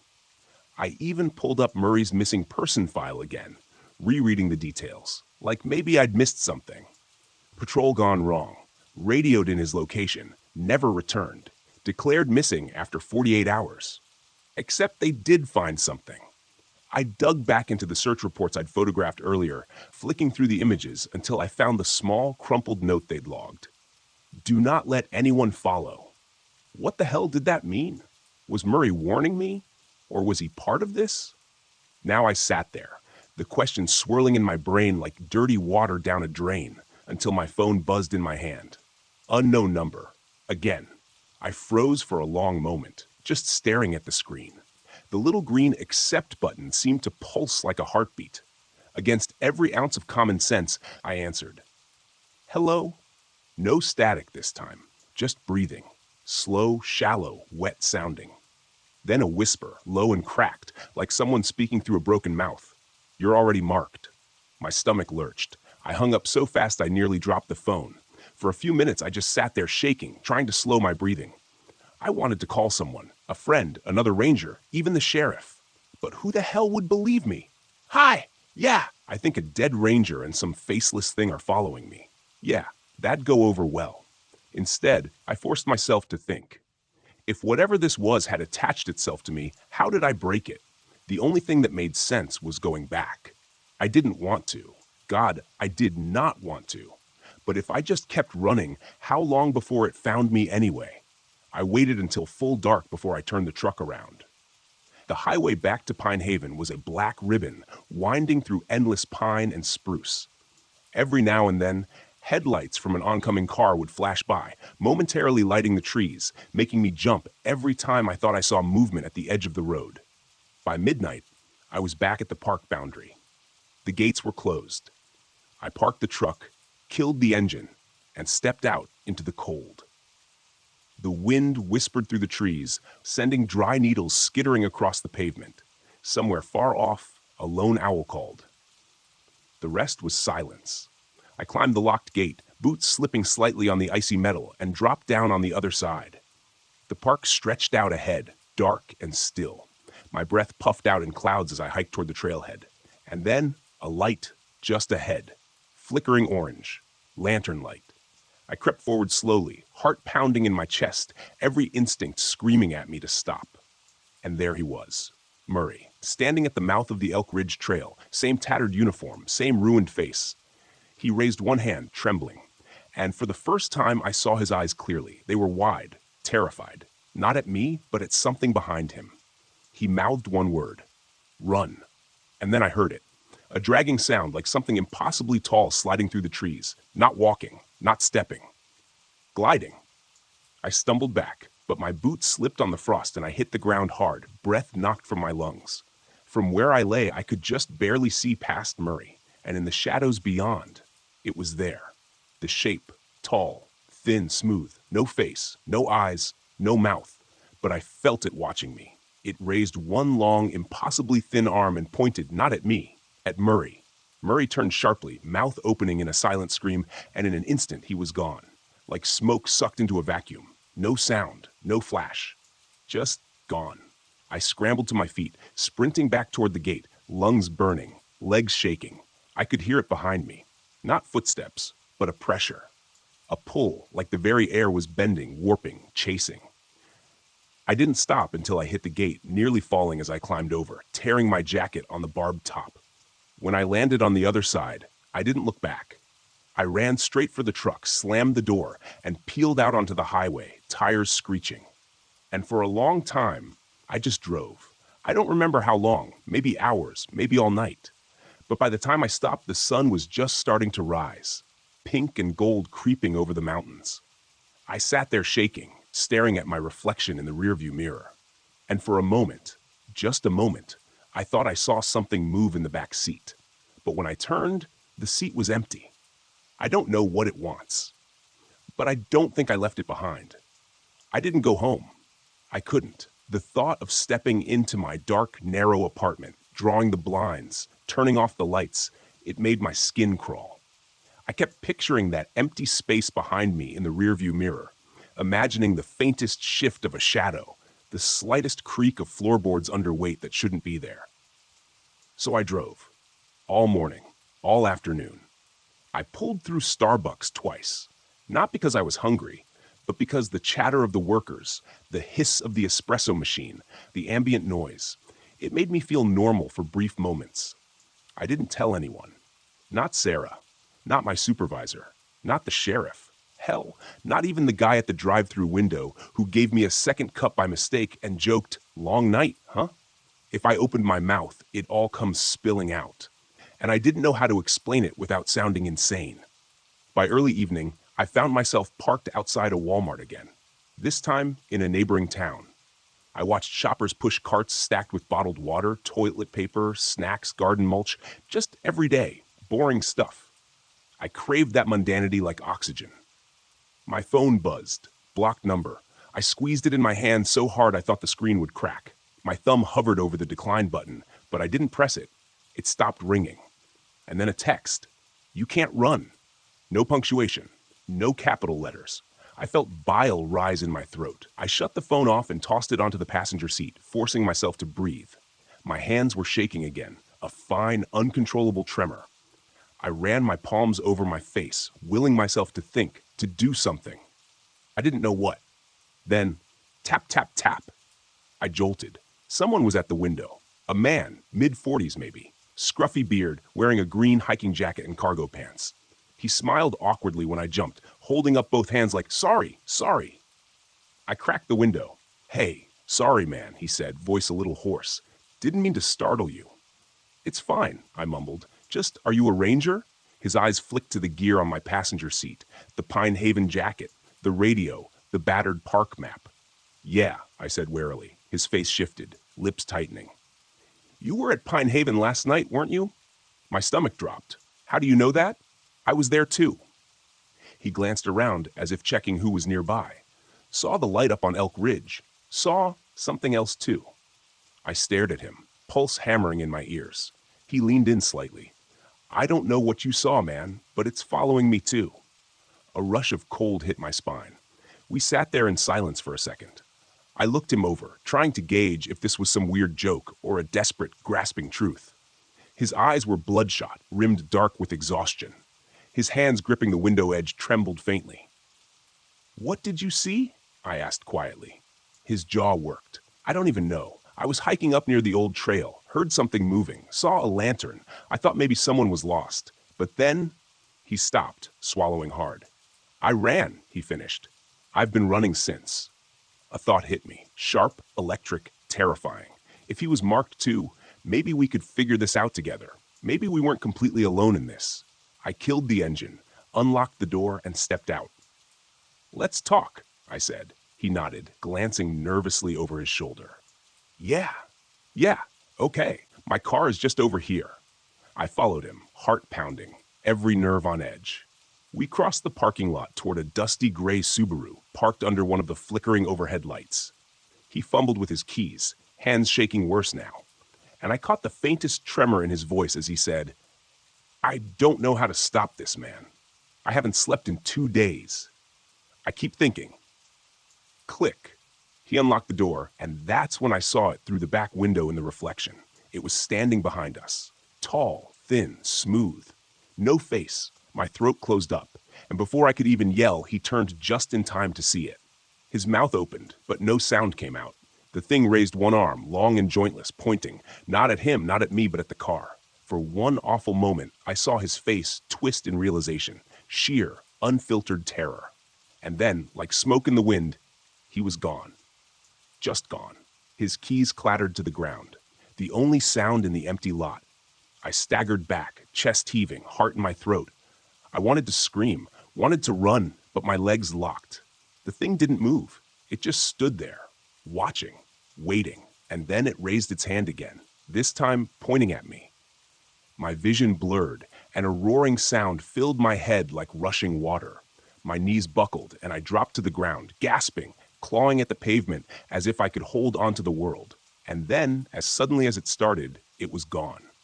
The lot was empty. The Subaru sat there unlocked, abandoned. And I was alone. Alone, but marked. I don't remember how I got back to the truck. I don't remember starting the engine or pulling onto the road or even driving the first 20 miles.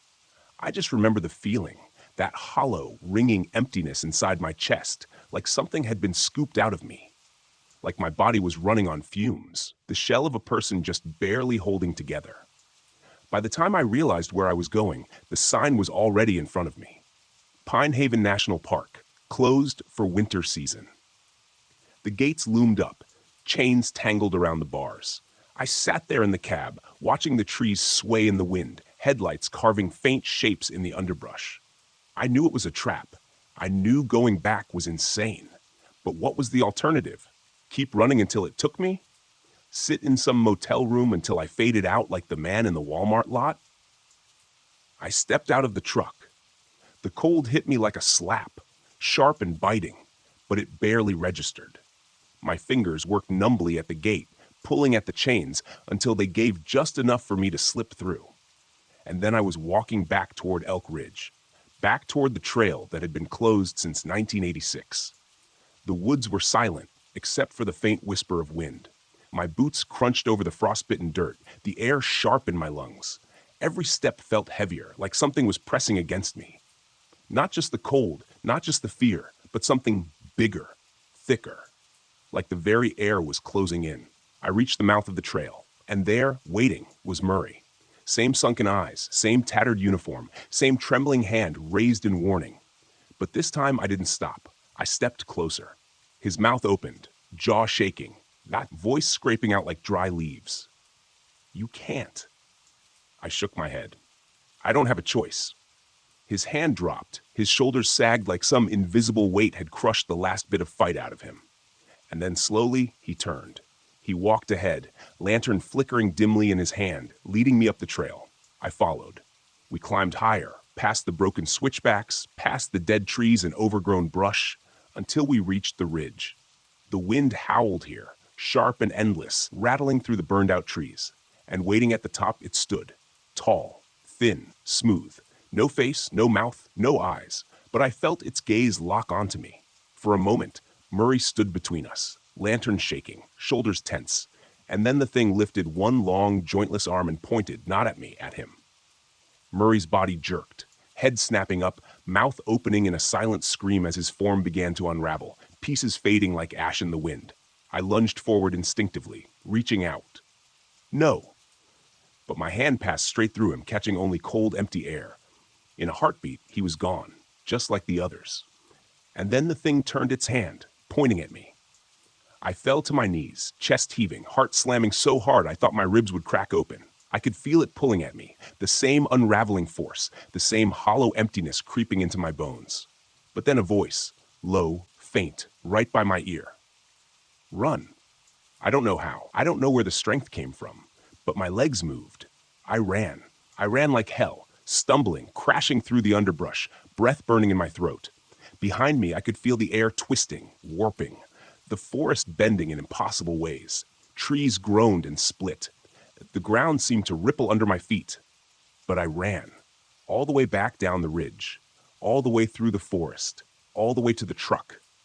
I didn't look back. I couldn't look back.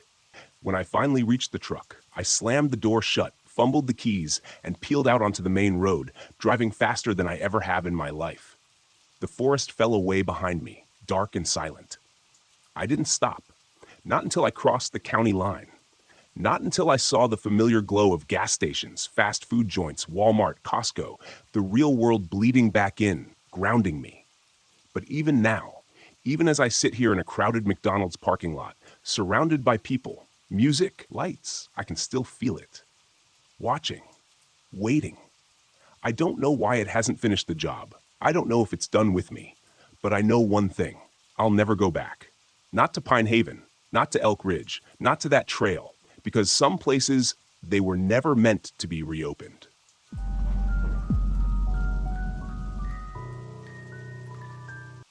I've been a fire lookout for about a year now. I spend most of my life alone in a small, window-lined, one-room shack atop a steel and wood-frame tower in the middle of the Great Smoky Mountains National Park. My only companions are my collection of cheap novels, a laptop computer with infrequent and unreliable internet service, and the two-way radio I use to communicate with the few nearby towers and ranger stations. Nearby is a bit of a misnomer, though. Using my high-powered binoculars, I can just barely make out Tower 12 on a clear day, situated several miles to my west. Tower 15, the next nearest to my location, only appears as a glint of sunlight to my east when the sun catches it just right. I've been told the Parks Department intends to put up some additional towers in this area as soon as it gets the necessary funding, which is probably no time soon. That's fine with me, though. I like the solitude. It helps quiet my mind, keeps the memories at bay. Mostly, I occupy my days either with simple maintenance in and around the tower or scanning the dense trees all around me for any signs of trouble. It's been a dry year, so the threat of fire is a constant one. This particular afternoon, I was clearing some brush from around the base of the tower that had begun to encroach on the fire road leading back to the nearby ranger station 20 miles away. Even with the heavy suspension of the government-issued Jeep, the road was a harsh ride at the best of times. I had just finished dragging some brush cuttings off into the tree line when the radio clipped to my belt squawked. Tower 9. This is Tower 12. Do you copy? It was Billy Johnson, my supervisor. Nice enough guy, I suppose. Tended to leave me alone most of the time. I straightened up and stretched my back, wiping the sweat from my eyes with my forearm and keyed the microphone attached to my shoulder. Go for Tower 9, I replied as I replaced the shears and bow saw into the small storage shed near the base of the stairs. John, do you have eyes on a bit of smoke north of your position? Stand by, Billy, I said, snatching up my water bottle and jogging to the metal staircase that wound its way around the tower. I didn't bother locking the 8-foot chain-link fence surrounding my little compound. Chances were, I'd be back soon enough. Reaching the top, I stepped through the trapdoor and onto the walkway that circled the cabin, closing it behind me. It was habit at this point. The last thing I needed was to take an errant step and tumble down through the open hatch. I'd probably end up breaking my neck. As I passed by, I reached into the open door of the shack and grabbed the binoculars hanging on a nearby hook. Rounding the railed corner of the walkway and turning my attention to the dark green blanket of trees stretching out before me, I saw the smoke almost instantly. A thin trickle of wispy white haze rose lazily above the canopy some distance off. Probably just some campers, I figured, though there weren't any approved campsites in that area. We always had more than a few folks each season who decided that camping off-trail in the deep bush sounded like quite a hoot. Most of them come back just fine, oblivious to the danger that this wilderness presents to anyone not adequately prepared. Some of them have to be brought out by search and rescue. Some of them just don't come back. A ranger or a random hiker might occasionally come across the deserted remains of a campsite and report it in. Those are the spooky ones, the ones where people just vanished and left behind a perfectly set up campsite. No explanation, no clues, just a deserted clearing, often with perfectly intact tents and personal effects. But there are bears and mountain lions, along with a handful of lesser predators that roam these forests, and sometimes they get hungry enough to stalk and even kill humans. And that doesn't even take into consideration the much more likely scenario. Folks stepping out of their tents at night to take a piss and very quickly getting lost. Most humans aren't suited to survival in the wilderness, unfortunately. My radio squawked again. Tower 9, what's the word? Yeah, I see it, Billy. Looks to be a couple of miles due north of my tower. What's your plan? He asked. I knew what he meant. Keep an eye on it and hope for the best, or take a trip over and investigate. After a brief pause, I sighed with resignation. It's probably just a campfire, but I guess I better head over and take a look to be sure. I didn't relish the thought of trekking to that area of wilderness, to be honest. It was the only area I hadn't explored during my time here. There weren't many trails heading in that direction, and the ones that did were badly overgrown and too narrow for the Jeep. A couple of miles hike might not seem like a lot, but when you're out here alone, the dense trees seem to stretch on forever. 2 miles can feel like 100. Roger that, John, Billy replied. Take your pack and your rifle. Check in periodically. Will do. Tower 9 out, I said, replacing the binoculars on their hook and shouldering the red canvas backpack waiting dutifully in the corner chair. I grabbed the rifle from its rack over the doorframe, checked to make sure it was loaded, and headed out. As I locked the gate behind me, I threw my pack in the back of the Jeep and set the rifle beside it. The Jeep wouldn't get me too far before the brush made the trail impassable, but if it saved me even half a mile of hiking, it was well worth it. The sun was still high in the sky. I had plenty of time to get there and back before dusk, as long as I didn't dawdle. I started the engine and turned the wheels toward the unmaintained trail to my right. After only a few moments, the trees and canopy obscured any trace of the watchtower behind me. I was actually able to push the Jeep farther than expected. A pleasant surprise. I was probably a mile along the trail before it bent, and a massive pine lay across the path, much too large to go over. The dense underbrush around me ruled out the possibility of going around. I immediately lamented not bringing the chainsaw. Cutting it up and winching the pieces out of the way wouldn't have been too difficult and would have saved me a ton of trouble. With a quiet curse, I stepped out of the Jeep and grabbed my gear from the back seat. I smiled to myself as a quote from a certain fictional adventure-seeking archaeologist suddenly came to mind. We walk from here. Making sure to mark the location of the Jeep on my handheld GPS, I stepped over the thigh-high tree trunk and continued along the path. According to my earlier estimate, the trail was heading in the direction of the smoke, which was a blessing in my book. The less time I had to spend bushwhacking, the better. The trail continued to narrow, as I expected, and before long, I was brushing branches and leaves with my shoulders as I walked. The trees, which had been alive with the cheering and chirping of animal life near the tower, now seemed muted. The forest around me was growing denser, feeling oddly claustrophobic at times. Billy checked in a few times, and I updated him on my progress, promising to maintain regular contact. He advised me that a weather relay from the ranger station had reported an approaching storm, likely to reach us before nightfall. A quick glance at my watch made me wince. I had already spent more time than I'd predicted. Maybe it was best to turn around and head back. The last thing I wanted was to get caught out here overnight with minimal supplies and a rainstorm. I wasn't worried, but it sure wouldn't be comfortable. If I'd been farther from my destination, I probably would have turned back right then. I wish I had. Within another 20 minutes, however, I smelled the faint scent of a wood fire. Not strong, but definitely there. I was even more certain of what I'd find when I reached them. When I stepped out of the now almost non-existent trail, I found myself in a sparsely treed area amidst a dozen or so wooden shacks, and I halted in surprise. I had reached the base of a hilly rise covered in heavy forest, and these old, forgotten cabins looked like they had belonged to some sort of small settlement. Perhaps an old logging camp, I thought. I didn't know this place even existed, and made a mental note to research it when I got back to my tower. I keyed the microphone. "Tower 12, this is John. Do you copy?" Billy replied, his voice staticky and distant. "Hey, John, Tower 12, what's your status?" I frowned and looked around at the towering trees all around me. I suppose I was asking more out of the portable radio than was reasonable. I was lucky I still had any signal at all. "I found what looks like an old logging or trapping camp," I said, meandering among the decaying and derelict cabins. Most had collapsed roofs and were barely standing. "The campfire has to be nearby. I'm going to take a look around a bit more."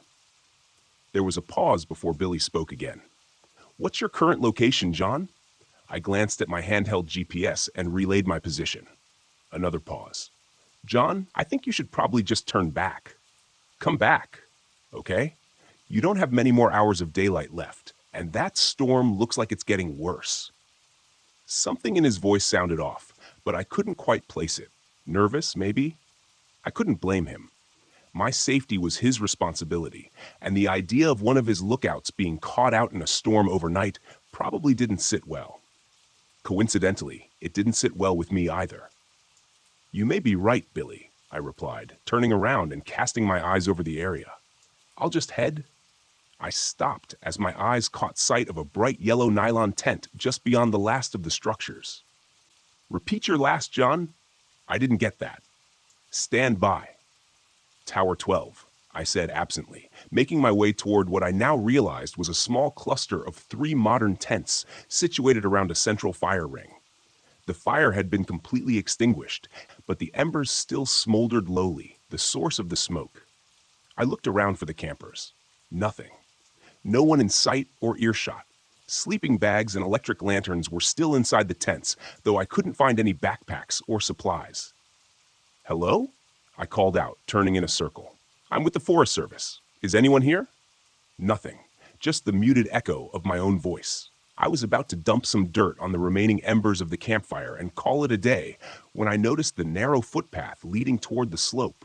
In the soft dirt were clearly recent footprints heading away from the camp. I keyed the mic again. "Tower 12, this is John. I found the source of the smoke. It's a campfire, all right?" "Nothing to be concerned about," Billy answered almost immediately. "Roger that, John. Head back home." I paused a moment, curiosity pulling me toward the footpath. "I'll be heading back shortly, Billy. Just want to check something out first." "I wouldn't screw around out there, John," Billy replied, an edge to his voice. "Better head back now so you can beat the storm." His last sentence didn't exactly sound like a suggestion. Something had him rattled. I hesitated before answering. "Acknowledged," I said, knowing full well I was going to check out the path before heading back. Still, I didn't feel like arguing with my supervisor over something so small. Just a quick walk up that path, then I'd be on my way.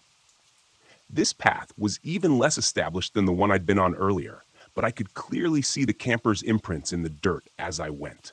Before long, I emerged into a small clearing, eyes widening with yet another unexpected discovery.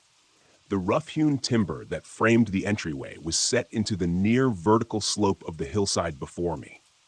It created a dark tunnel entrance that had clearly been sealed off with a heavy iron gate many years ago.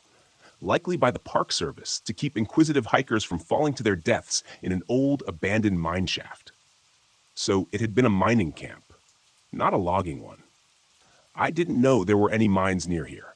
Hell, I wasn't even sure what they could have been mining for. Coal? Maybe gold? Did they even have gold mines in Tennessee? Who knows? Certainly not me. Clearly, regardless, now that gate stood wide on its hinges, the remains of a rusted chain and antique padlock lying in the dirt nearby.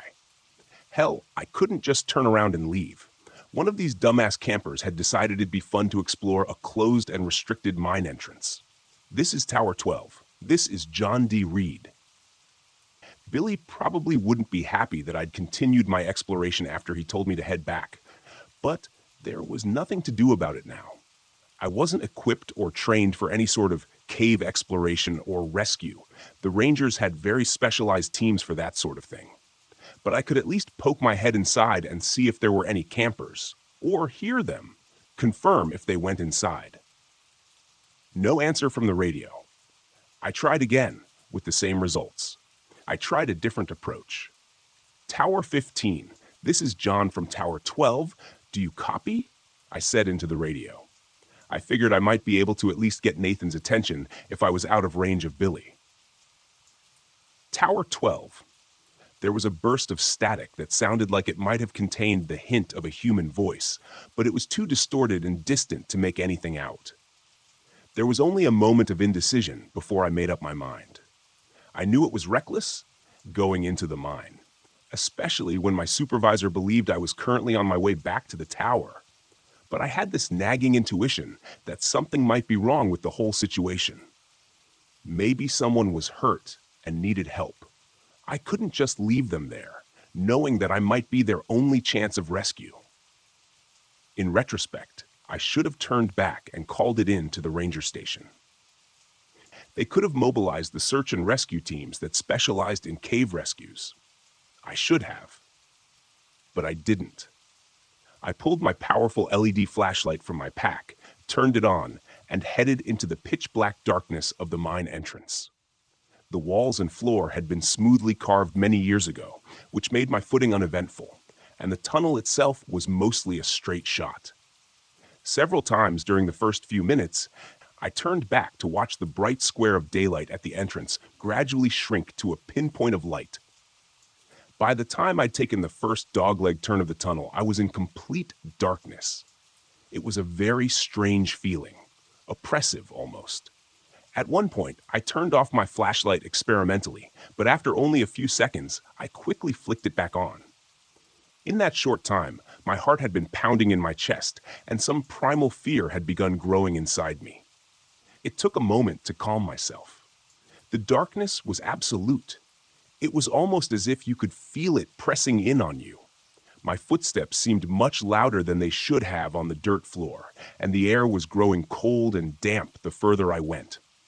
After another 100 feet or so, the smoothly carved tunnel ended abruptly in a wall of rubble. I couldn't tell if it was a cave-in at some point, or if this was simply where the miners stopped digging and hadn't bothered to remove the debris. But either way, it certainly appeared to be the end of the line. And then I saw it. I almost missed it because of the way the light and shadows played over the head-sized rocks strewn before me. But when I looked closer, I realized I was looking at a ragged hole in the wall. It was only 5 feet across or so, and definitely didn't look like the deliberate formation of the tunnel I was standing in now. It almost looked like the miners had broken into a natural void of some sort. Interesting. But there was no way in hell I was going in there.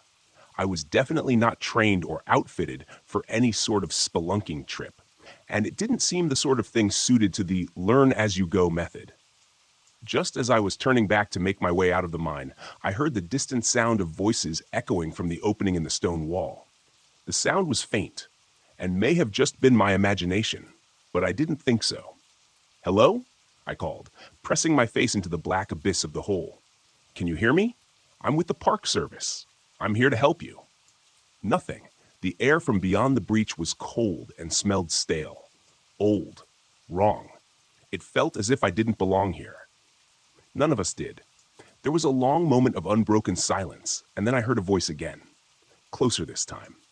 "Did you hear that?" it said, presumably to a companion. It sounded like a young woman, nervous, uncertain. "Hello? Someone there?" That settled it for me. I carefully crawled through the opening into the space beyond. Shining my light around, I found myself in a small natural chamber, maybe 30 feet across, with an uneven ceiling of jagged rock that barely cleared my head. The first thing that caught my attention was the cracked lantern lying on the ground. It looked old, very old, maybe 100 years or more. A thick layer of grime and age covered its soot-blackened surface, and the glass was thick and uneven. Beside the askew lantern was a small leather-bound book, partially buried in the dirt and dust, with a moldering leather strap securing it closed. It looked like a journal. And without a thought, I tucked it into my backpack. Raising my light back up, scanning around the room.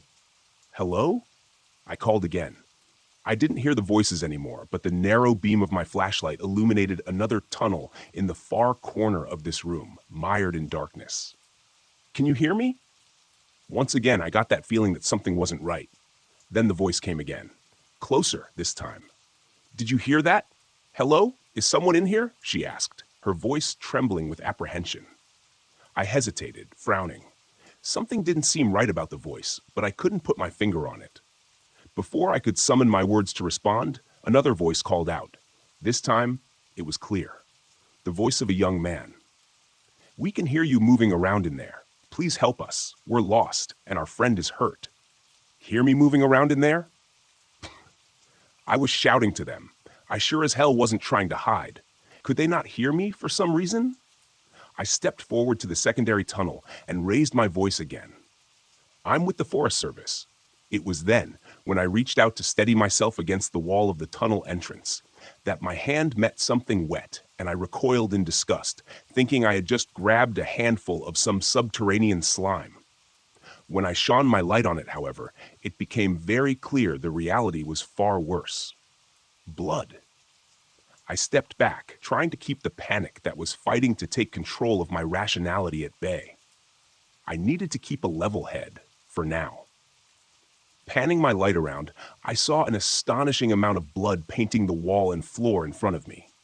Somebody had definitely been hurt, and badly. With blood loss like this, I wasn't sure I'd be able to stabilize them long enough to get rescue in here. What the hell happened here? And why did the hikers continue into the cave after one of them was injured this badly? Unless they lost their light and got turned around, there was no way for them to get lost. There hadn't been any branches to this tunnel since I first entered. All they had to do was turn around and walk until they saw daylight. The man's voice called again, colored with the unmistakable tinge of fear. "What the hell is that? Hurry up, Becky. Take my hand." He seemed to be getting closer. At least if I could guide them to my voice, maybe I could get them out of here. Get to higher ground. Radio for rescue evac. They had a helicopter permanently stationed at the main ranger station. It could be here in 20 minutes if I was able to reach them. The woman's voice came again, and this time I froze. "Did you hear that? Hello? Is someone in here?" All at once, it hit me. The indescribable unease I had been mostly successful in repressing now fought back with renewed vigor. I realized in that moment what I had missed previously. The woman had repeated herself, twice now. No change in her inflection, no variation in emotion or urgency. It was exactly the same, down to the syllable. It was like I was listening to a recording. "Did you hear that? Hello? Is someone in here?" repeated the male voice, now even closer. "Hurry up, Becky. Take my hand." Below the words, I could hear the stealthy sliding of something over rocks. It seemed like it wasn't too far beyond the tunnel entrance now, but I wasn't going to wait for it to emerge from the darkness. I didn't think that what I'd see emerge from the darkness would be a couple of college kids who'd had a rough time of it during a weekend camping trip. Allowing my panic to run free, I turned and threw myself through the cave breach and landed roughly on the flat stone floor of the mine shaft. Beyond skinning my hands to hell and banging my knee on a rock, scrambling my feet with a hiss of pain, I ran as fast as I could, not realizing until I finally burst into the waning light of the late afternoon that I had lost my rifle somewhere in that cave. It was darker than it was when I first entered the mine, and a quick glance to the sky showed the angry black thunderheads that had moved in, as promised, much faster than I had expected. I quickly swung the iron gate closed on screeching hinges and looped the chain between the bars as tightly as I could, securing it rather lamely with the hasp of a broken padlock. I stood there for a long moment, bent over with my hands on my knees, trying to catch my breath outside the mine entrance when I felt the first drops of the coming storm on the back of my neck. I straightened and looked through the bars of the gate into the ominous darkness beyond, realizing how ridiculous my barricade really was. It wouldn't do much good if something tried to get out, but at least it made me feel a little bit better. Until I heard the voice echoing from the mine shaft. Peh, getting closer. It was unmistakable.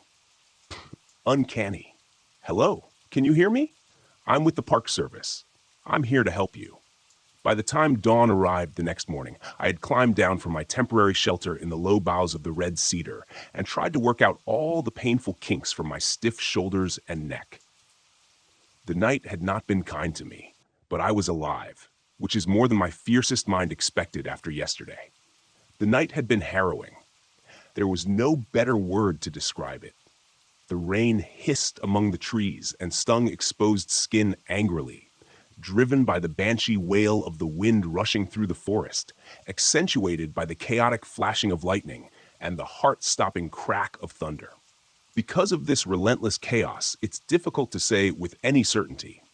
But throughout the night, I thought I heard something large trying to move stealthily in the forest near my shelter. I say, trying, because it felt like whatever stalked through the underbrush was more at home in the unnatural, Stygian gloom of a cave than under the watchful eyes of nature. Of course, it could just as easily have been my imagination. In the first dim light of dawn, as it started to illuminate the sodden and dripping forest, I spent the better part of 20 minutes straining my eyes with every ounce of concentration as I scanned the gray woodlands around me.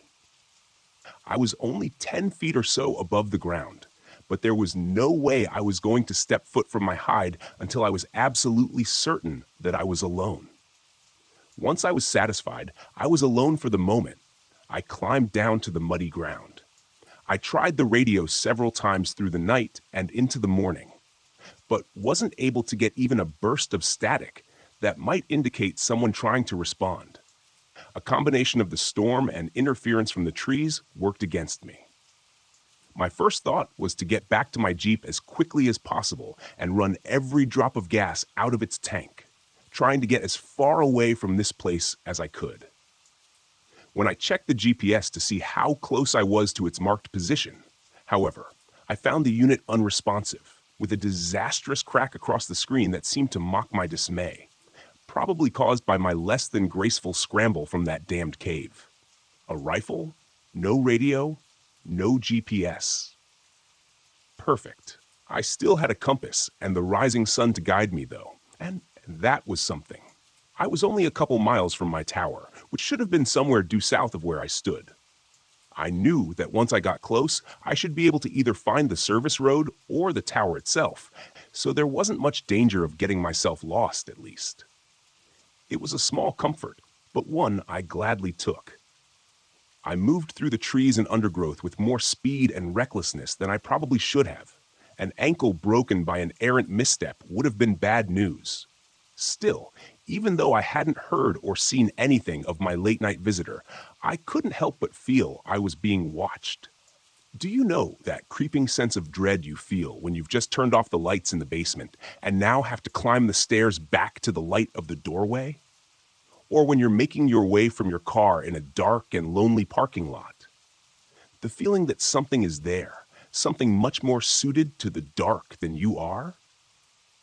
It's that same feeling that pushed my footsteps almost to a jog as I traversed the uneven ground and storm-felled trees that tried to hinder my passage. For the next hour, I moved at this pace, aware of every rasping lungful of breath, knowing that I should pause and rest for a few minutes, as pushing myself to fatigue would only increase my chances of falling or hurting myself. I imagined myself lying in blinding pain next to an unseen chuck hole, clutching at a broken leg and watching as the sunlight began to dim with the onset of dusk, waiting for whatever hunted my trail to find me. What would happen? Would I even have time to look on its visage before it struck? Did those campers in the cave? A misstep and a stumble that nearly made this nightmare a self-fulfilled prophecy jarred me back to the present. Against all instinct, I forced my pace to slow, first to a trot, then to a walk, and then reluctantly, I stopped completely, trying to catch my breath while I scanned the dense woodland around me. Nothing. No. Not nothing. As my heart began to slow and my breathing returned to a more manageable cadence, I turned my gaze back in the direction I had been headed, and an unconscious smile found its way to my lips. The sun had risen high in the morning sky during my flight, and now I caught a flash of its reflection on the windows of my tower, not 200 yards directly ahead of me. I laughed aloud with relief, fully aware that this fear-tinted eruption was closer to the manic cackle of lunacy than anything else. I didn't care, though. My feet started forward on their own, quickly reaching a brisk pace. A few minutes later, I burst out of the trees into the maintained clearing surrounding my tower, feeling the full sunlight on my face for the first time since yesterday. Had it only been a day? It seemed like longer. I was so filled with relief that I didn't even register the fact that the forestry department Jeep sat parked near my fenced-in tower until I started entering the combination into the gate lock. The faded white 12 emblazoned on the corner of the windshield told me that it was Billy's Jeep, which wasn't much of a surprise. I realized after a moment, after not hearing back from him, that I was more surprised I hadn't returned to find an entire search and rescue team making preparations to search for their lost puppy. I punched the 4-digit code into the mechanical combination lock on the gate and stepped through, making sure to close and lock it behind me. I stood there for a moment, staring through the tall chain-link fence at the dense tree line, wondering if something waited just out of sight in the shadows, staring back at me with hungry anticipation. I shook off the sudden chill as best as I could and made my way quickly to the staircase, taking the steps 2 at a time. Billy was going to be pissed at me, I was sure, but that thought was a fleeting one that didn't take purchase. His displeasure was the least of my concerns right now.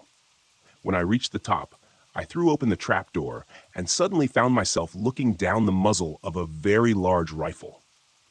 Even in that brief moment of abrupt shock, I could register how the barrel trembled in the hands of its agitated master, and I wondered how close I came to having my life ended in a brief flash of light.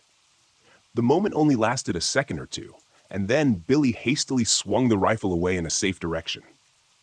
"Damn it, John," he exclaimed, his tone an incongruous mixture of relief and fear. "I almost shot you." I stepped fully through the trap door and let it close behind me. "Jesus, Billy," I breathed, leaning back against the railing. I suddenly felt weary and realized it was likely the adrenaline now rushing through my system that had kept me moving at such a hurried pace throughout the morning. "Where the hell have you been?" he demanded, stepping back inside my shack and taking a chair at the small table in the center of the room. I noted with mild interest that he kept the rifle leaning against the table beside him instead of stowing it in the rack over the door, but decided not to comment on it. Billy Johnson was in his middle years, maybe 45 or so, with a bit of a gut and grayish-brown hair, trimmed clothes. He wore an impressive mustache that reminded me of something an Old West gunslinger might sport. He was dressed in typical attire, khaki Forest Service shirt and brown cargo pants. In addition to the rifle, I had had the unfortunate opportunity to closely examine a moment earlier. I noticed that he wore his .500 Magnum in a holster at his side. That wasn't too unusual. When in the bush, bears and mountain lions can sneak up on you unawares. Having a hand cannon within easy reach goes a long way toward taking the fight out of them if necessary. It was a little unusual for a drive over to another tower, I suppose, but not exceptionally so, given the circumstances. I took the opposite chair, dropping my pack to the floor next to me. I realized my legs were still shaking anxiously and placed my hands on my knees to try to calm them. He was trying to deflect, but he was horrendously bad at it. He knew something. I was sure of it. "You know where I've been," I replied, gambling on instinct. I watched his face closely for a reaction and wasn't disappointed when he winced and turned his focus out the window and over the forest to the north.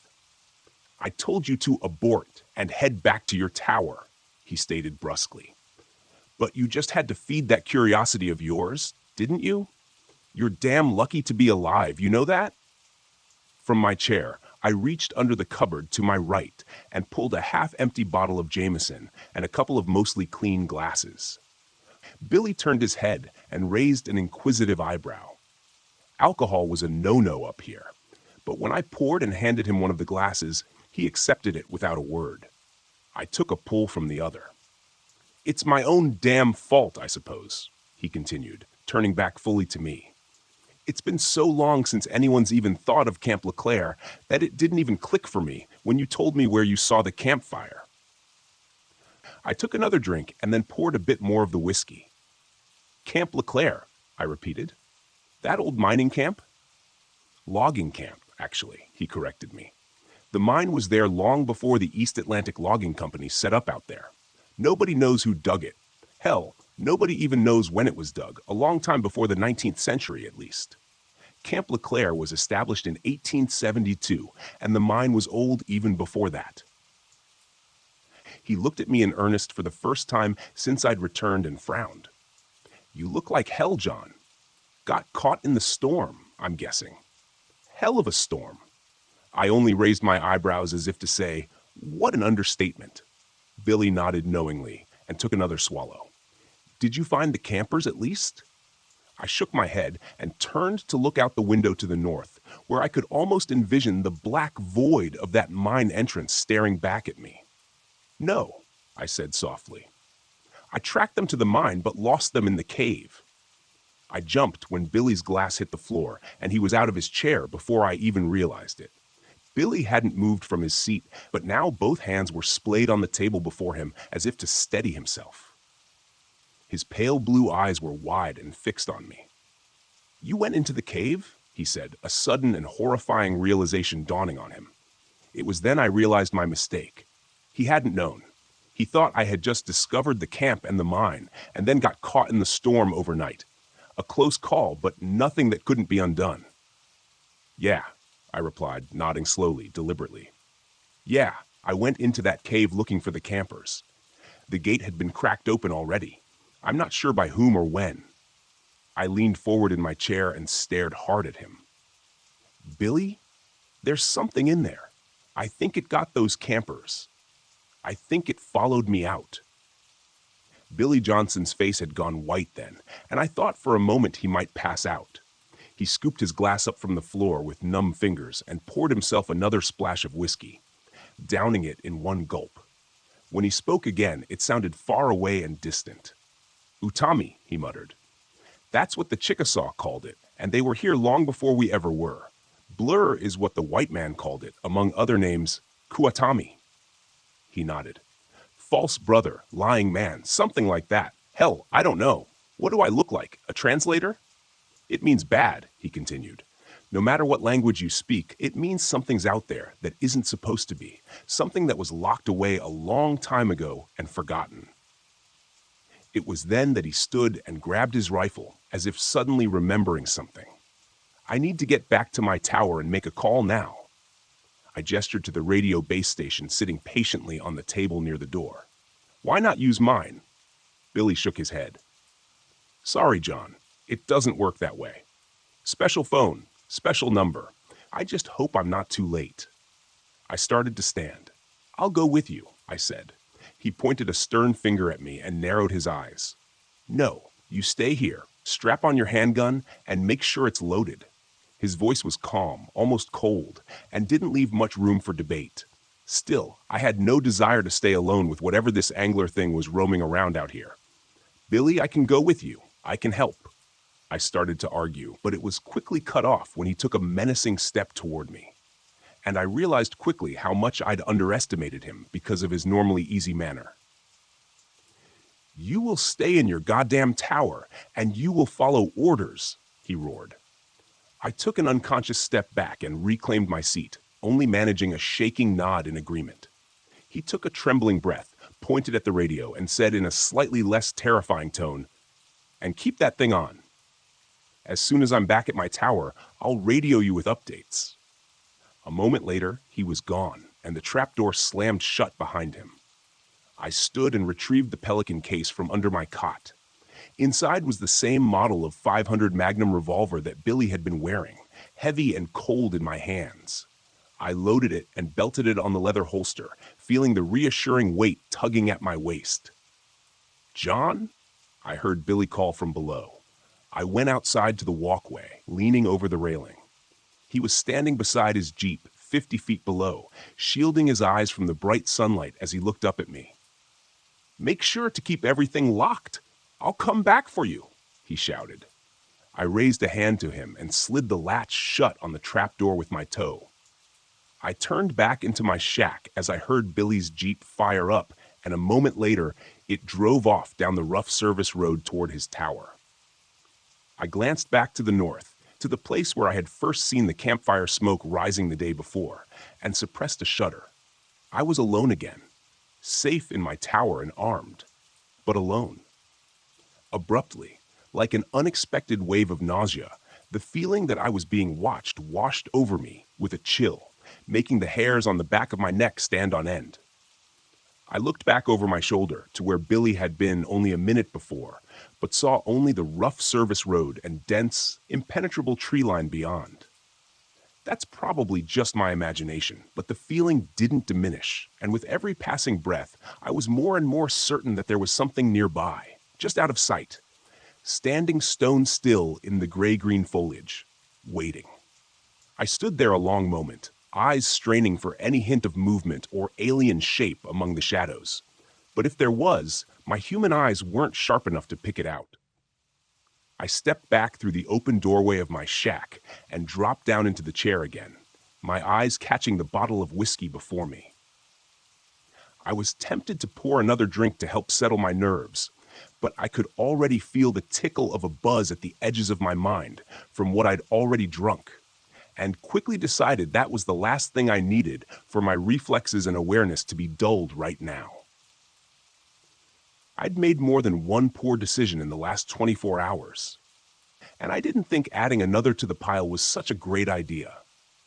Grabbing the bottle, I screwed the cap back on and reached to return it to the sparse cover to my right. As I did so, my boot caught my pack, knocking it over. Without a thought, I reached down to move it out of the way, and then remembered the old weather journal tucked inside the front pocket, the one I'd found in the cave. I reached into the unzipped front pocket. For a frustratingly alarming moment, my searching hand couldn't feel anything in the compartment, and I feared that I'd lost it in my chaotic escape. But then my fingers brushed the familiar shape, and I withdrew it, setting it in front of me on the table. I could see the book much more clearly now in the daylight. It wasn't overly large. A little larger than my hand, and maybe the thickness of my thumb. There were no markings on the front except for a simple, grimy brass loop that secured the leather strap holding it closed. I wasn't sure I wanted to see what was inside, but I needed some answers. Anything. A stray sound from the trees below rose to my ears, and I froze, listening intently for more, but none came. The forest around me was silent again, and I turned my attention back to the journal, pulling the strap free from the cover and turning to the front page. "From the pocket of Andrew Robinson," it said. The writing was neat and compact and distinctly male.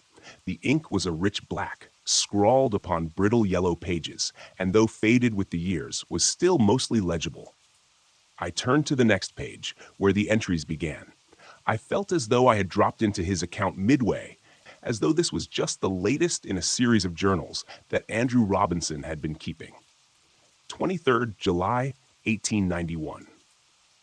After nearly a week of hard overland trekking, we reached the abandoned camp late this afternoon, exactly where the old trapper said we would. Sequoia Arpani, tracker, has once again astonished me with his overland navigation skills. I must admit I was skeptical at the Yar in the old tavern, spun the crowded confines of the common house in Dun Creek, especially after I smelled the liquor on his breath. But the professor never gathered a moment. The man's instincts for reading human character are absolutely singular. The camp looks to have been abandoned, and I have to admit a certain unease as we inspected the rough cabins. There isn't a soul to be found, and it looks years abandoned, yet everything stands as if awaiting the loggers' return at any moment. Strange. 24th July, 1891. Our small troop, both intrepid adventurers, made camp in the center of LeClaire last night. Those cabins likely would have been more comfortable, but I doubt any of us would have felt at ease intruding upon them. Richards laughed it off when someone mentioned how peculiar it was that the loggers had departed in such a hurry that they abandoned their personal possessions. But I could see in his eyes that he felt it odd as well. Sequoia, our ever-courageous and solid guide, seemed ill at ease and unusually withdrawn, refusing all conversation and only responding in queries with quiet grunts. Something of concern hides behind his eyes, though, and I wonder what it is.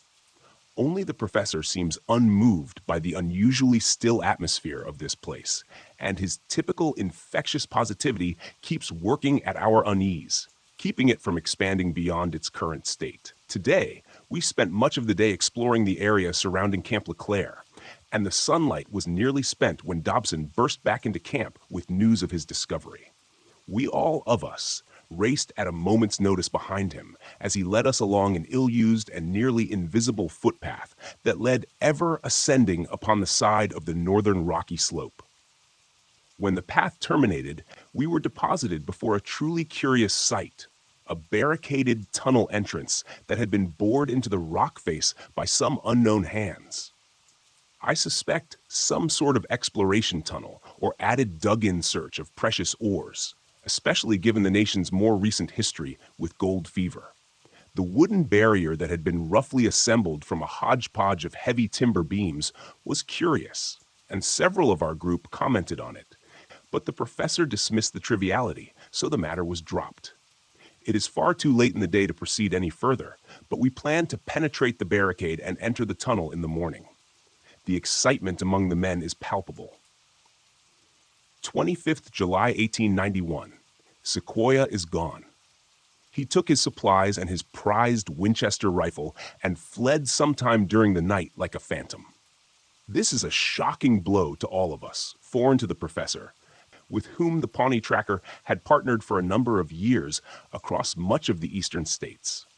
We have no explanation for his sudden desertion, and it sits unwell with the entirety of the group. The overall mood has darkened, I fear. Still, we must push onward. 25th July 1891 addendum. It took more than 2 hours of hard labor, but we were finally able to gain entrance to the mine shortly before noon today. Richards managed to get his boot caught between two heavy timbers as he stumbled forward, straining his ankle with a terrible cry. We feared it broken, but Dr. Franklin assured us that his bones seemed intact.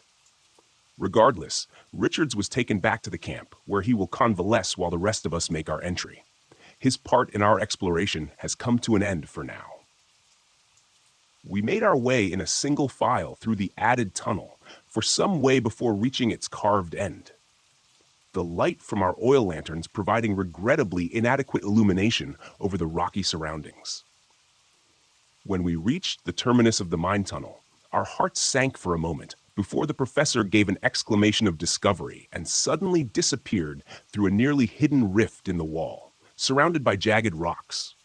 We eagerly followed him through, careful of our footing as we went, and found ourselves in what I can only assume to be an accidental breach by the miners into a natural cave system. The air was chill and unmoving, but our excitement over this discovery laid any concerns or discomfort this may have caused. The professor directed us to set up a secondary camp in this new chamber, which we'll use as a staging point for further exploration. So, we spent the rest of the day bringing supplies for our main camp and constructing a smaller version in this moderately sized chamber. By the time we completed this endeavor, the efforts of the day precluded the start of the exploration until the group has had the opportunity to rest and replenish their energy. I feel I will sleep well tonight despite the anxious excitement buzzing around my mind. 26th July, 1891. Another shock. When we woke this morning, O'Connor is gone. The Irishman, who has ever been reliable and constant as the North Star, was assigned first watch last night. There is no trace of him, and no indication that he took any provisions or even his personal rucksack with him. I fear his natural inquisitiveness may have gotten the best of him and led him to explore the deeper caverns beyond our ad hoc base camp, for his lantern is the sole item that has gone missing with his person. The professor immediately rallied the rest of our small group, 7 in all now, and mounted a search for our lost companion. I tried to caution him against rushing into action, but he was not to be deterred. To my dismay, I was the sole man ordered to remain here at camp, whilst my companions took up their supplies and launched deeper into the cave system in the event young O'Connor returned in their absence. I was understandably disappointed, but grasped the logic of it well enough. I would loathe to think of O'Connor returning only to find us all gone, and then losing himself again, trying to find us. I shall endeavor to rest a bit. With luck, my companions will return before long with our lost compatriot. 27th July, 1891. I am at my wit's end, and I'm unsure how to proceed. It has been more than a day since the professor led the rest of the men in search of poor O'Connor, and I have felt their absence as keenly as I am aware of my own solitude in this cave.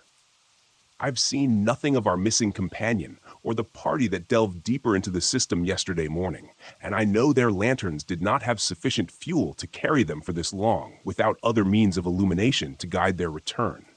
I fear they are hopelessly lost. I myself had to return to Leclerc for more lantern oil for my waning light. I must admit, with no little embarrassment and some reluctance, to my return to this dark place, which no longer carries any of its former adventurous excitement or fascination. It is now nothing more than a doorway into the deep places below the earth, where men were never intended to tread. But the growing apprehension is not the worst of it. The sounds, by heaven's grace, the sounds. I first became aware of them last night as I did my lantern and tried to set myself to sleep. At first, it was only an indistinct and muted echo, which may have been interpreted as nothing more than the distant whistle of wind or other natural sound distorted by the unique acoustics of this place. Then I heard the distinct tonal qualities that could only be a man's voice. I instantly rose and took my lantern, raising the flame and rushing to the entrance of the cave that swallowed my companions. There I stood, listening with such keen focus that I felt beads of sweat upon my brow. I would swear upon a holy book that it was the distant call of the professor himself, and I eagerly called back with as much fervor as I could summon, hoping desperately to guide them back to me. However, the instant I called out, the voices vanished, and I was met only with the suffocating silence of an open tomb. There I stood, straight as a sentinel, praying for a response from my friends. After several minutes of absolute silence, my thoughts began turning to dark things. I became painfully aware that anything beyond the weak cast of my lantern would be utterly invisible to me. But I, on the other hand, would be lighted as a beacon to it. I pushed these thoughts from my mind as forcefully as I could, inwardly chastising myself for seeing ghouls where none existed. I was about to call out again to my lost companions when I heard it. The voice came again, echoing from the claustrophobic abyss that lay before me, mired in the blackest darkness one could imagine. It was still some distance away, I estimated, but I was certain it seemed closer now. When the third time I heard it, I was just barely able to make out the words, but it was enough to be sure. My own words echoed back at me from the depths of that damned cave, and in my own voice, I staggered and nearly dropped the lantern. At that moment, could the legends be true? The professor always seemed to believe them, though I must admit I attributed his faith to the unwavering certainty he held in those things lost to antiquity. He'd always maintained that a legend, especially one whispered by so many indigenous people without mutual contact, must have some root in truth. But that line of reasoning is antithetical to modern civility, and I must reject it and focus on the more probable explanation that my already stressed nerves were turning my fears against me. The voices must be those of my companions, lost in the dark, but near enough to hear their calls.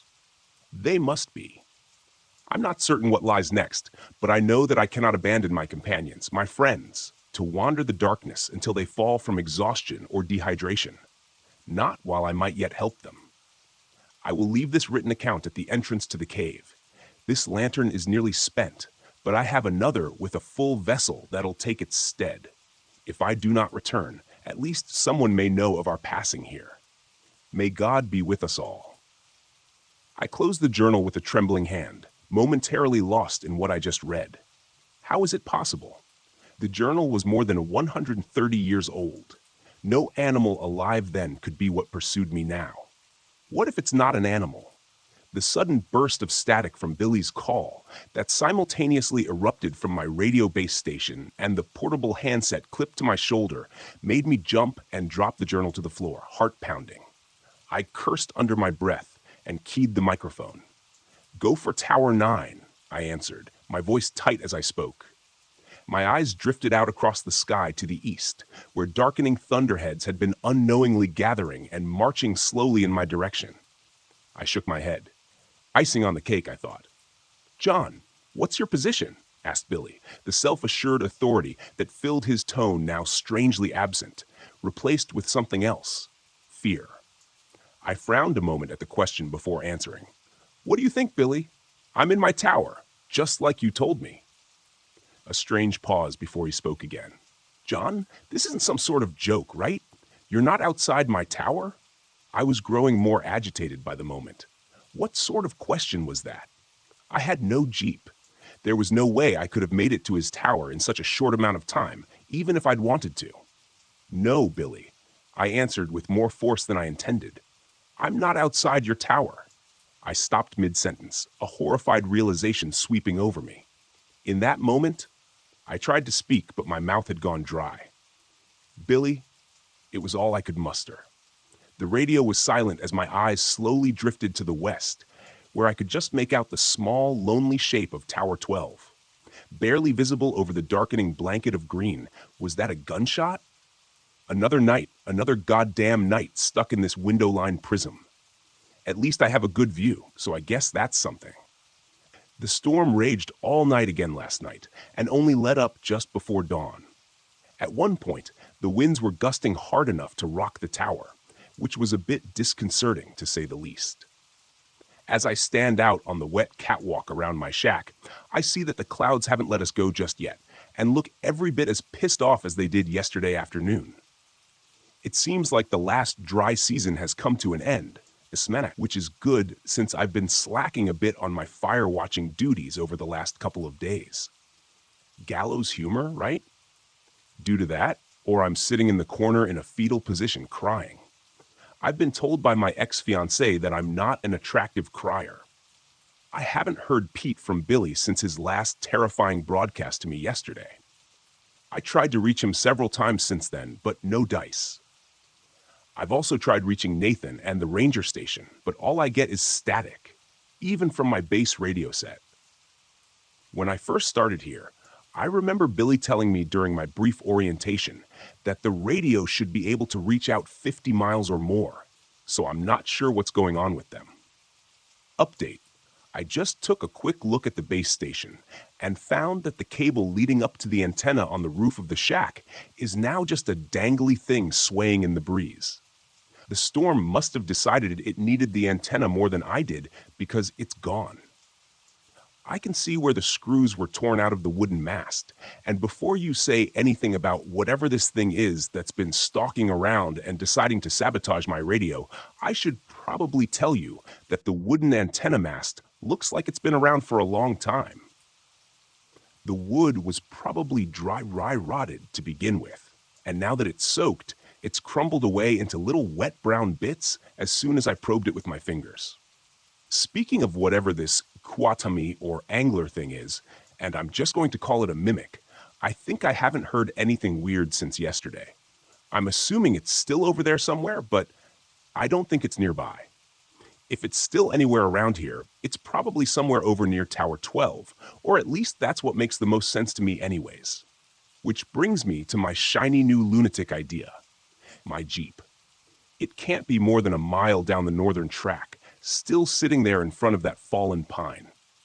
I could probably get to it in less than an hour, even with this wet and muddy ground. It had almost a full tank of gas, and I'm pretty sure I could outrun this mimic thing in it if I could get a straight shot down the service road. I definitely don't relish the idea, mind you. Every instinct is screaming at me to sit my butt right down where I am in this tower, and I know the ranger station will start getting a little antsy when Billy doesn't check in after a few days, but I'm also thinking they may extend it out a day or two in light of the foul weather. Maybe 5 days out in the wilderness, and then I'll have a ranger truck parked outside my tower. The question is, what they'll find when they get here. See, I've been thinking about it. Billy definitely knew more about this thing than I do. Certainly enough to not open the door when he heard it outside, pretending to be a Girl Scout selling cookies.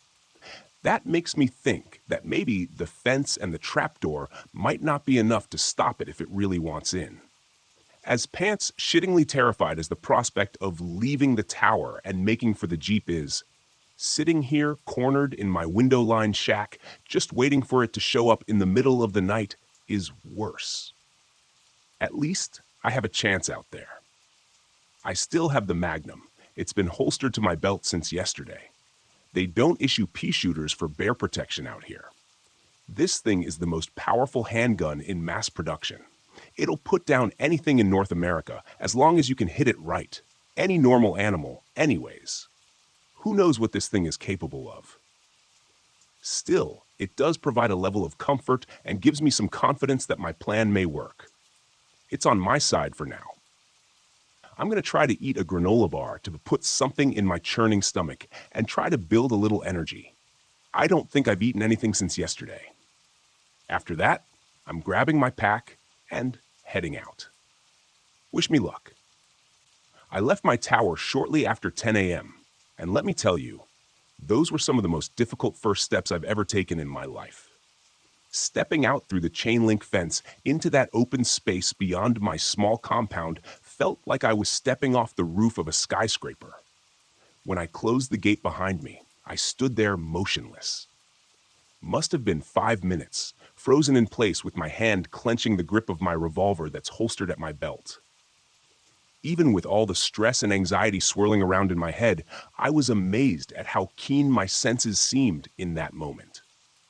I felt like I could hear every rustle of leaves and smell every damp patch of moss in the thousands of acres of wilderness surrounding me. In that moment, I felt very small, very insignificant, trivial. When my chest began to ache, I realized that I'd been holding my breath in subconsciously, afraid to make even the smallest sound. I let out a slow breath and forced myself to breathe normally again, scanning the trees. I turned slowly in a circle, eyes searching for anything that seemed out of place, like it didn't belong. But there was nothing there. Everything seemed normal, at least to me. Casting one last look over my shoulder at the refuge of my tower, I started off along the seldom-used service road to the north, careful of my footing on the muddy and uneven ground. I allowed myself to move at a slow jog, fast enough to make good progress, but not so fast that I was announcing my presence to the world. Not so fast that I couldn't hear the forest around me over my own breathing. I stopped a couple of times during my trek to catch my breath and take a drink of water, and thankfully still seemed alone and unpursued for now. I wondered if it was out there somewhere among the dense trees, hiding in the muted gray shadows of the forest. Or perhaps it had returned to my tower in my absence and found it empty, and was even now tracking my flight along this trail. If I paused long enough, would it suddenly appear, rounding the gentle curve behind me as it caught up to me in order to prefer to move more stealthily among the trees and underbrush, laying in wait alongside the path ahead, ready for my approach? I had to forcibly shake myself of that line of thought. It wasn't doing me any good now. I was committed to my plan. The thought of retracing my steps and returning to my lonely watchtower held just as much terror, because now it's out there, unmanned, unwatched, and abandoned. For all I know, the mimic could be there at this very moment, ransacking my shack. I definitely didn't want to walk in on that little scene. I can promise you that much. I ended up making surprisingly good time on that northern path. It was only about 30 minutes before I saw the dim shape of my Jeep waiting dutifully in the middle of the path ahead. The matte tan paint job and black cloth roof stood out remarkably well against the muted greens and browns of the surrounding forest. Urging my pace to quicken, I covered the last 100 yards before I even realized it and found myself standing at the door, hand on the handle. I paused. A chill ran down my spine, inciting an unbidden shiver, and I realized then how quiet the forest around me was. I wasn't sure how long it had been this way. I felt that something was out of place, and so did the native fauna. On any given day, the trees were alive with the sounds of wildlife. Squirrels and chipmunks chittered, insects buzzed, and 1,000 varieties of birds called and sang from the treetops. Not now, though. Now it was as if they had all left. It felt very alone in that moment, only not quite alone. Somewhere out there, in that sea of trees, something stalked. Something that didn't belong in the light of day. Something that didn't belong under the watchful eyes of Mother Nature. I was pretty sure she wouldn't have let something like the mimic evolve had it not been hidden in its underground realm. The door of the Jeep was thankfully quiet as I depressed the latch and swung it open. If this had been a horror movie, I'm sure an ear-splitting screech would have erupted from its hinges. But in real life, we tend to take care of these vehicles pretty well. In the best of times, they are the only convenient transportation for 20 miles or more. In times like this, though, it was likely the only thing that would save my sorry ass. I jumped in and pulled the door shut behind me with a dull thunk, subconsciously locking it. I almost laughed when I did that.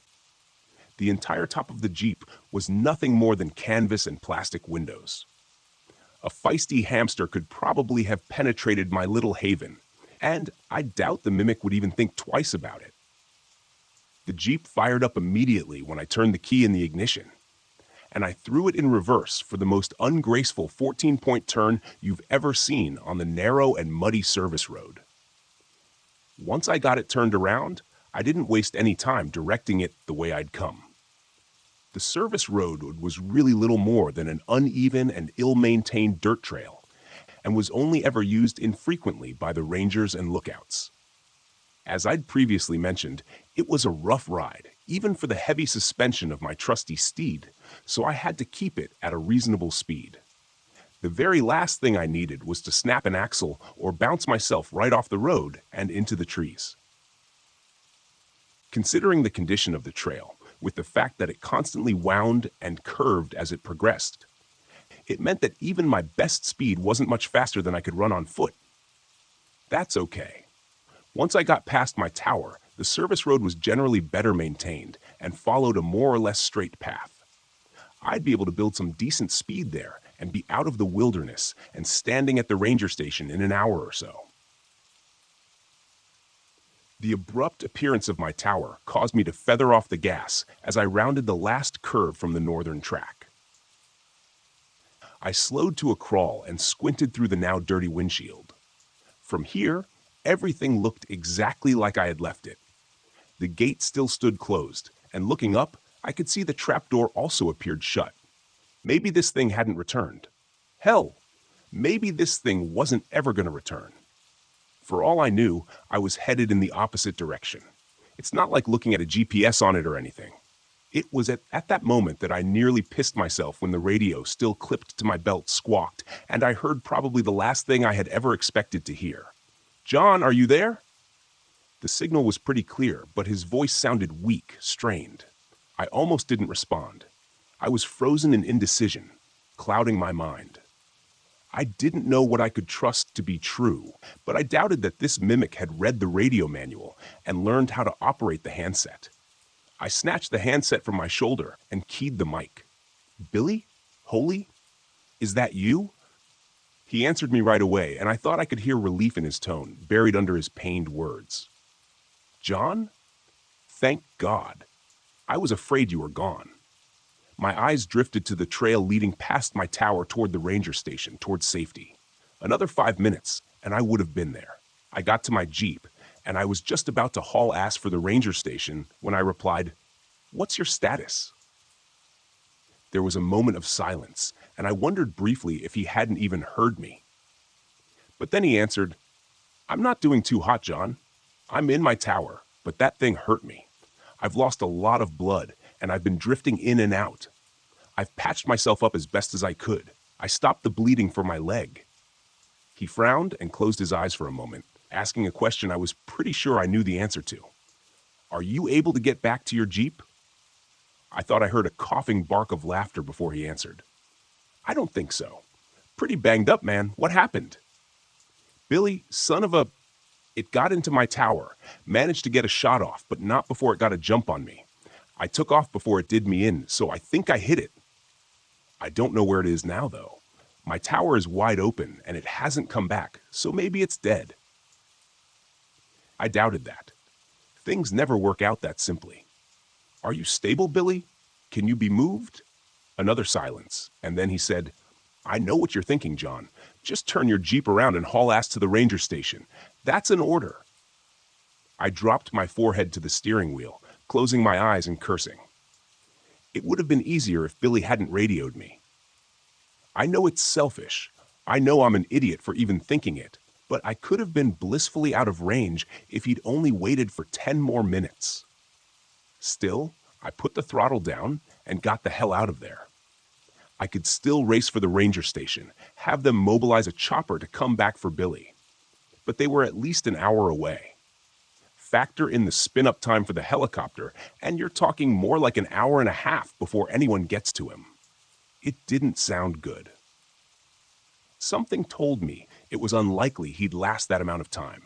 I could still turn left. I'd likely live.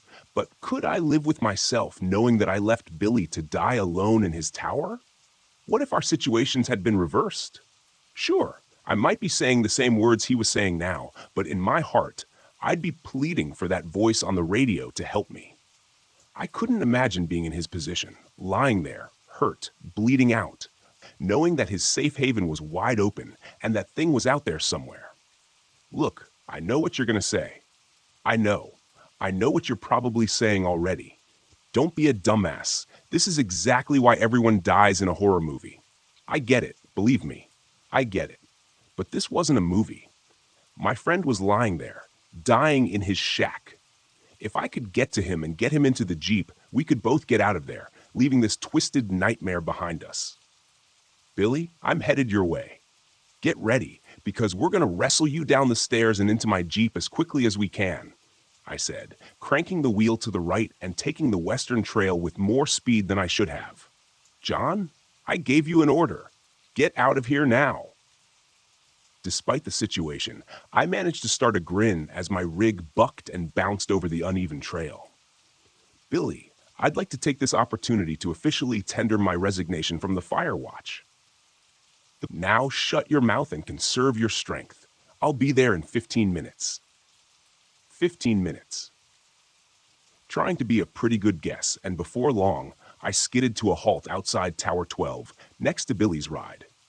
I opened the door and stepped out into the quiet air, my handgun coming from its holster and held before me like some sort of shield. I took a quick moment to let my eyes roam over the surrounding woodlands for any sign of movement, before quickly jogging around my Jeep and toward the compound's entrance. I passed through an open doorway, taking note of the heavy chain-link gate that was lying twisted 15 feet inside the fence.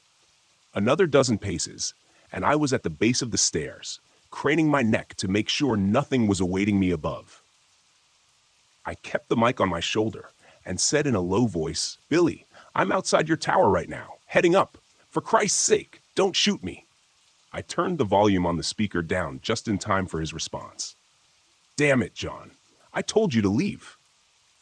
Despite his words, the gratitude and relief were clear in his tone. I started up the stairs, revolver still held at the ready as my other hand ran lightly up the railing. My eyes were drawn to the red-black spots staining the gray paint of the steel steps.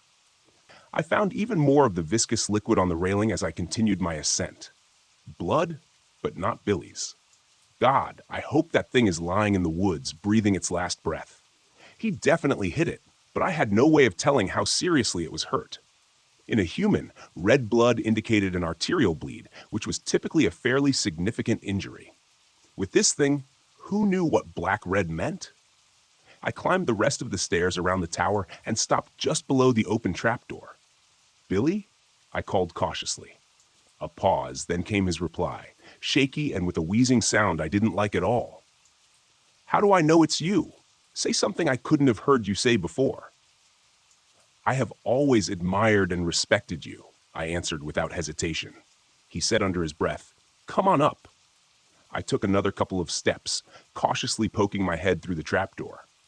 Billy was sitting upright, more or less, resting his back against the doorframe of his shack and aiming his own handgun generally in my direction. As soon as he saw my face, he dropped his hand to the side, the stainless steel barrel clanging against the metal walkway. As I stepped fully through the trapdoor, I noticed two things immediately. Firstly, there was a significant amount of that black-red goo splattered around. Secondly, I realized how badly injured Billy was. His face had gone gray with a sickly paleness, and his breaths came in ragged hitches. Blood-soaked bandages wrapped both forearms, and his face was covered in a crimson rag taped haphazardly down. His entire khaki park shirt was painted in a hellish tie-dye of shades of red, but it was his leg that worried me the most. A tourniquet had been tied around his thigh, and he was groaning, but the pants leg was a cherry red below that, glistening in the late morning light. "Jesus, Billy," I exclaimed, holstering my gun and rushing to his side. He waved me off, saying, "All beside me. I know it looks bad. Save it for later. Let's get out of here before that thing decides to come back for another round." I nodded and stood again, taking a quick glance past him into his shack. A twin of my own tower, normally Billy's looked like a war zone now. His table and desk had both been overturned and smashed, along with his base-set radio on the floor. On the floor nearby was a satellite phone, its antenna and display obviously smashed during the attack. Lifting his arm over my head, I helped him to his feet. He grimaced in pain, but threw his remaining strength in with mine, and we began the precarious descent through the trapdoor. "Did you at least get to make your phone call?" I asked him as we took the steps carefully and agonizingly slow. He shook his head. "Got here just as I was getting ready to. Excusing your voice, telling me that you were from the Park Service and you were here to help." He looked at me with a shaking astonishment. "Sounded just like you, John." I looked over the catwalk, railing down at it. He winced again as we stumbled on a step. "Almost there, John," he continued. "Well, yeah, I've never seen anything like it." I shook my head as we reached the bottom step and moved onto the rain-soaked ground. I grunted with exertion. "Save it, Billy. We've got a long ride ahead of us. Plenty of time for that later." He just nodded as I maneuvered him and ran to the passenger side of the Jeep and helped him climb in. Once he was in, I hurried back around to the driver's side door, got in, started the engine, and pulled the door closed behind me. Throwing it into reverse, I felt the wheels break loose as I stepped on the gas with a bit too much enthusiasm. I swung the 4x4 around and put it into drive, pointing it back toward my tower and beyond. Safety. I only had a heartbeat's warning from Billy before I saw it barreling from the underbrush at us. It threw itself, a great mass, crashing into the side of the Jeep, and Billy scrambled to get away from it, damn near climbing over the center console in the process and knocking my hands off the wheel.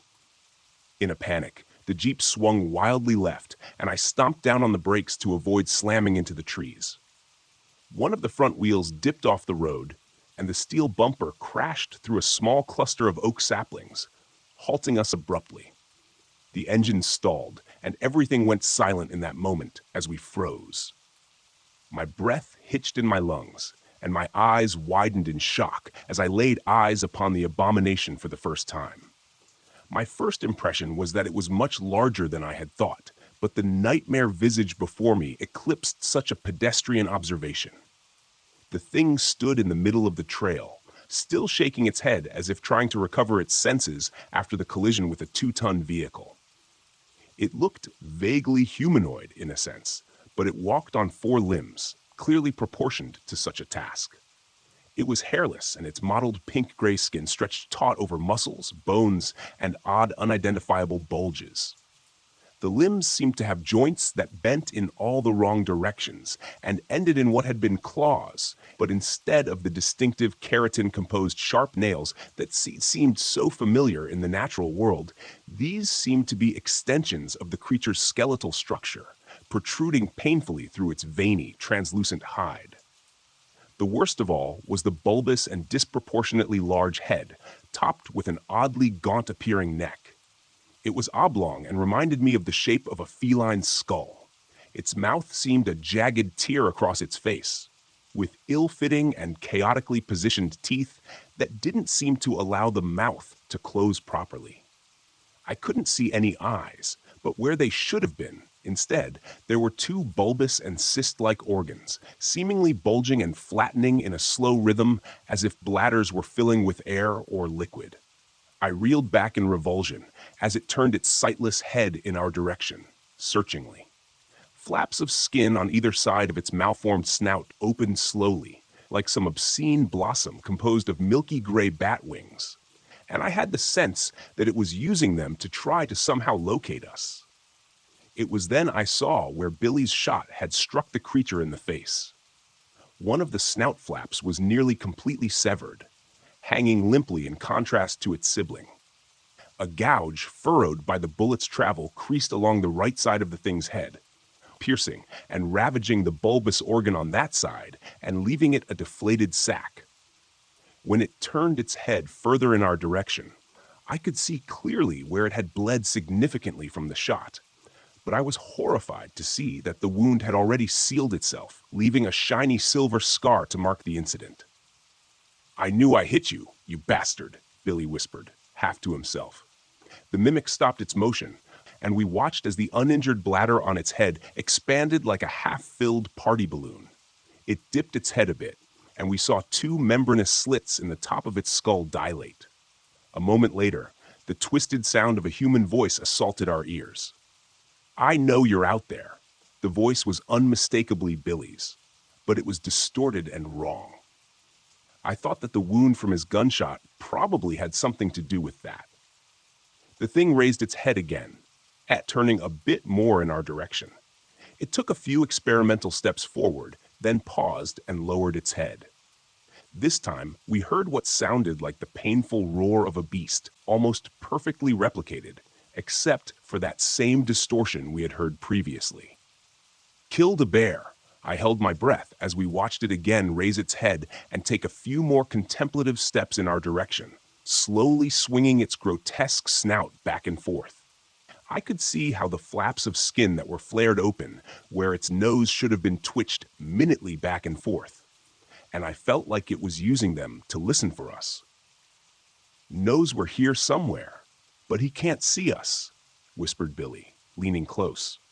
"But if it gets close enough, I'm thinking we're done for." I looked over at Billy and realized that there was no way he'd be able to make a run for it in his condition. From the look of the thing growing ever closer to where we cowered in our Jeep, I thought it was likely we didn't have much time before it got close enough to hear our breathing, our heartbeats, or whatever, even inside the 4x4, and when that happened, I knew what would come next. Billy closed his eyes for a moment and turned to me. There was something in his eyes then, sort of acceptance. So he didn't like it one bit, "Get ready with the cannon," he whispered. "Only gonna get one chance at this." "What are you talking about?" I asked. A moment later, I had my answer.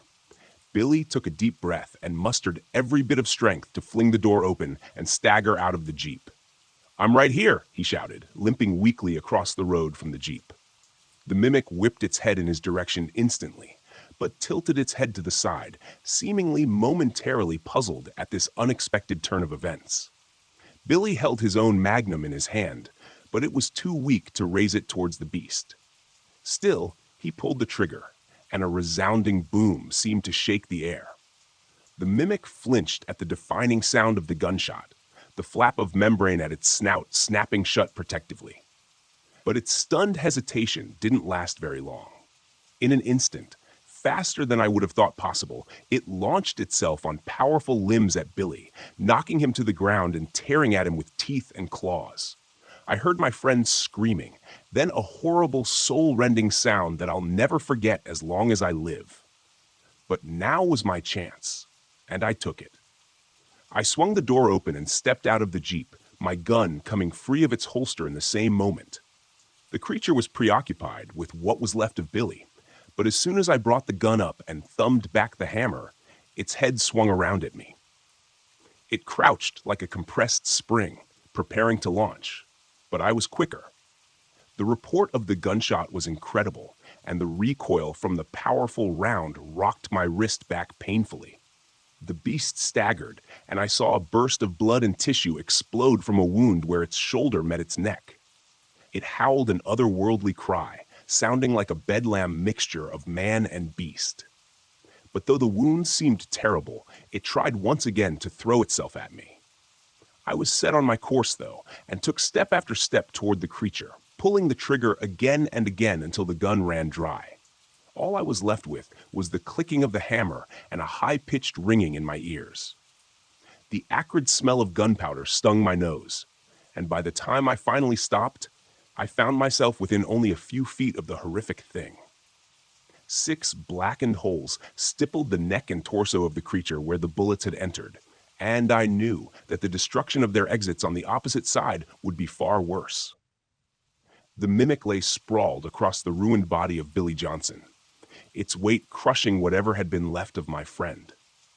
Black-red blood spread out from beneath the thing's bulk like an oil spill across a smooth floor.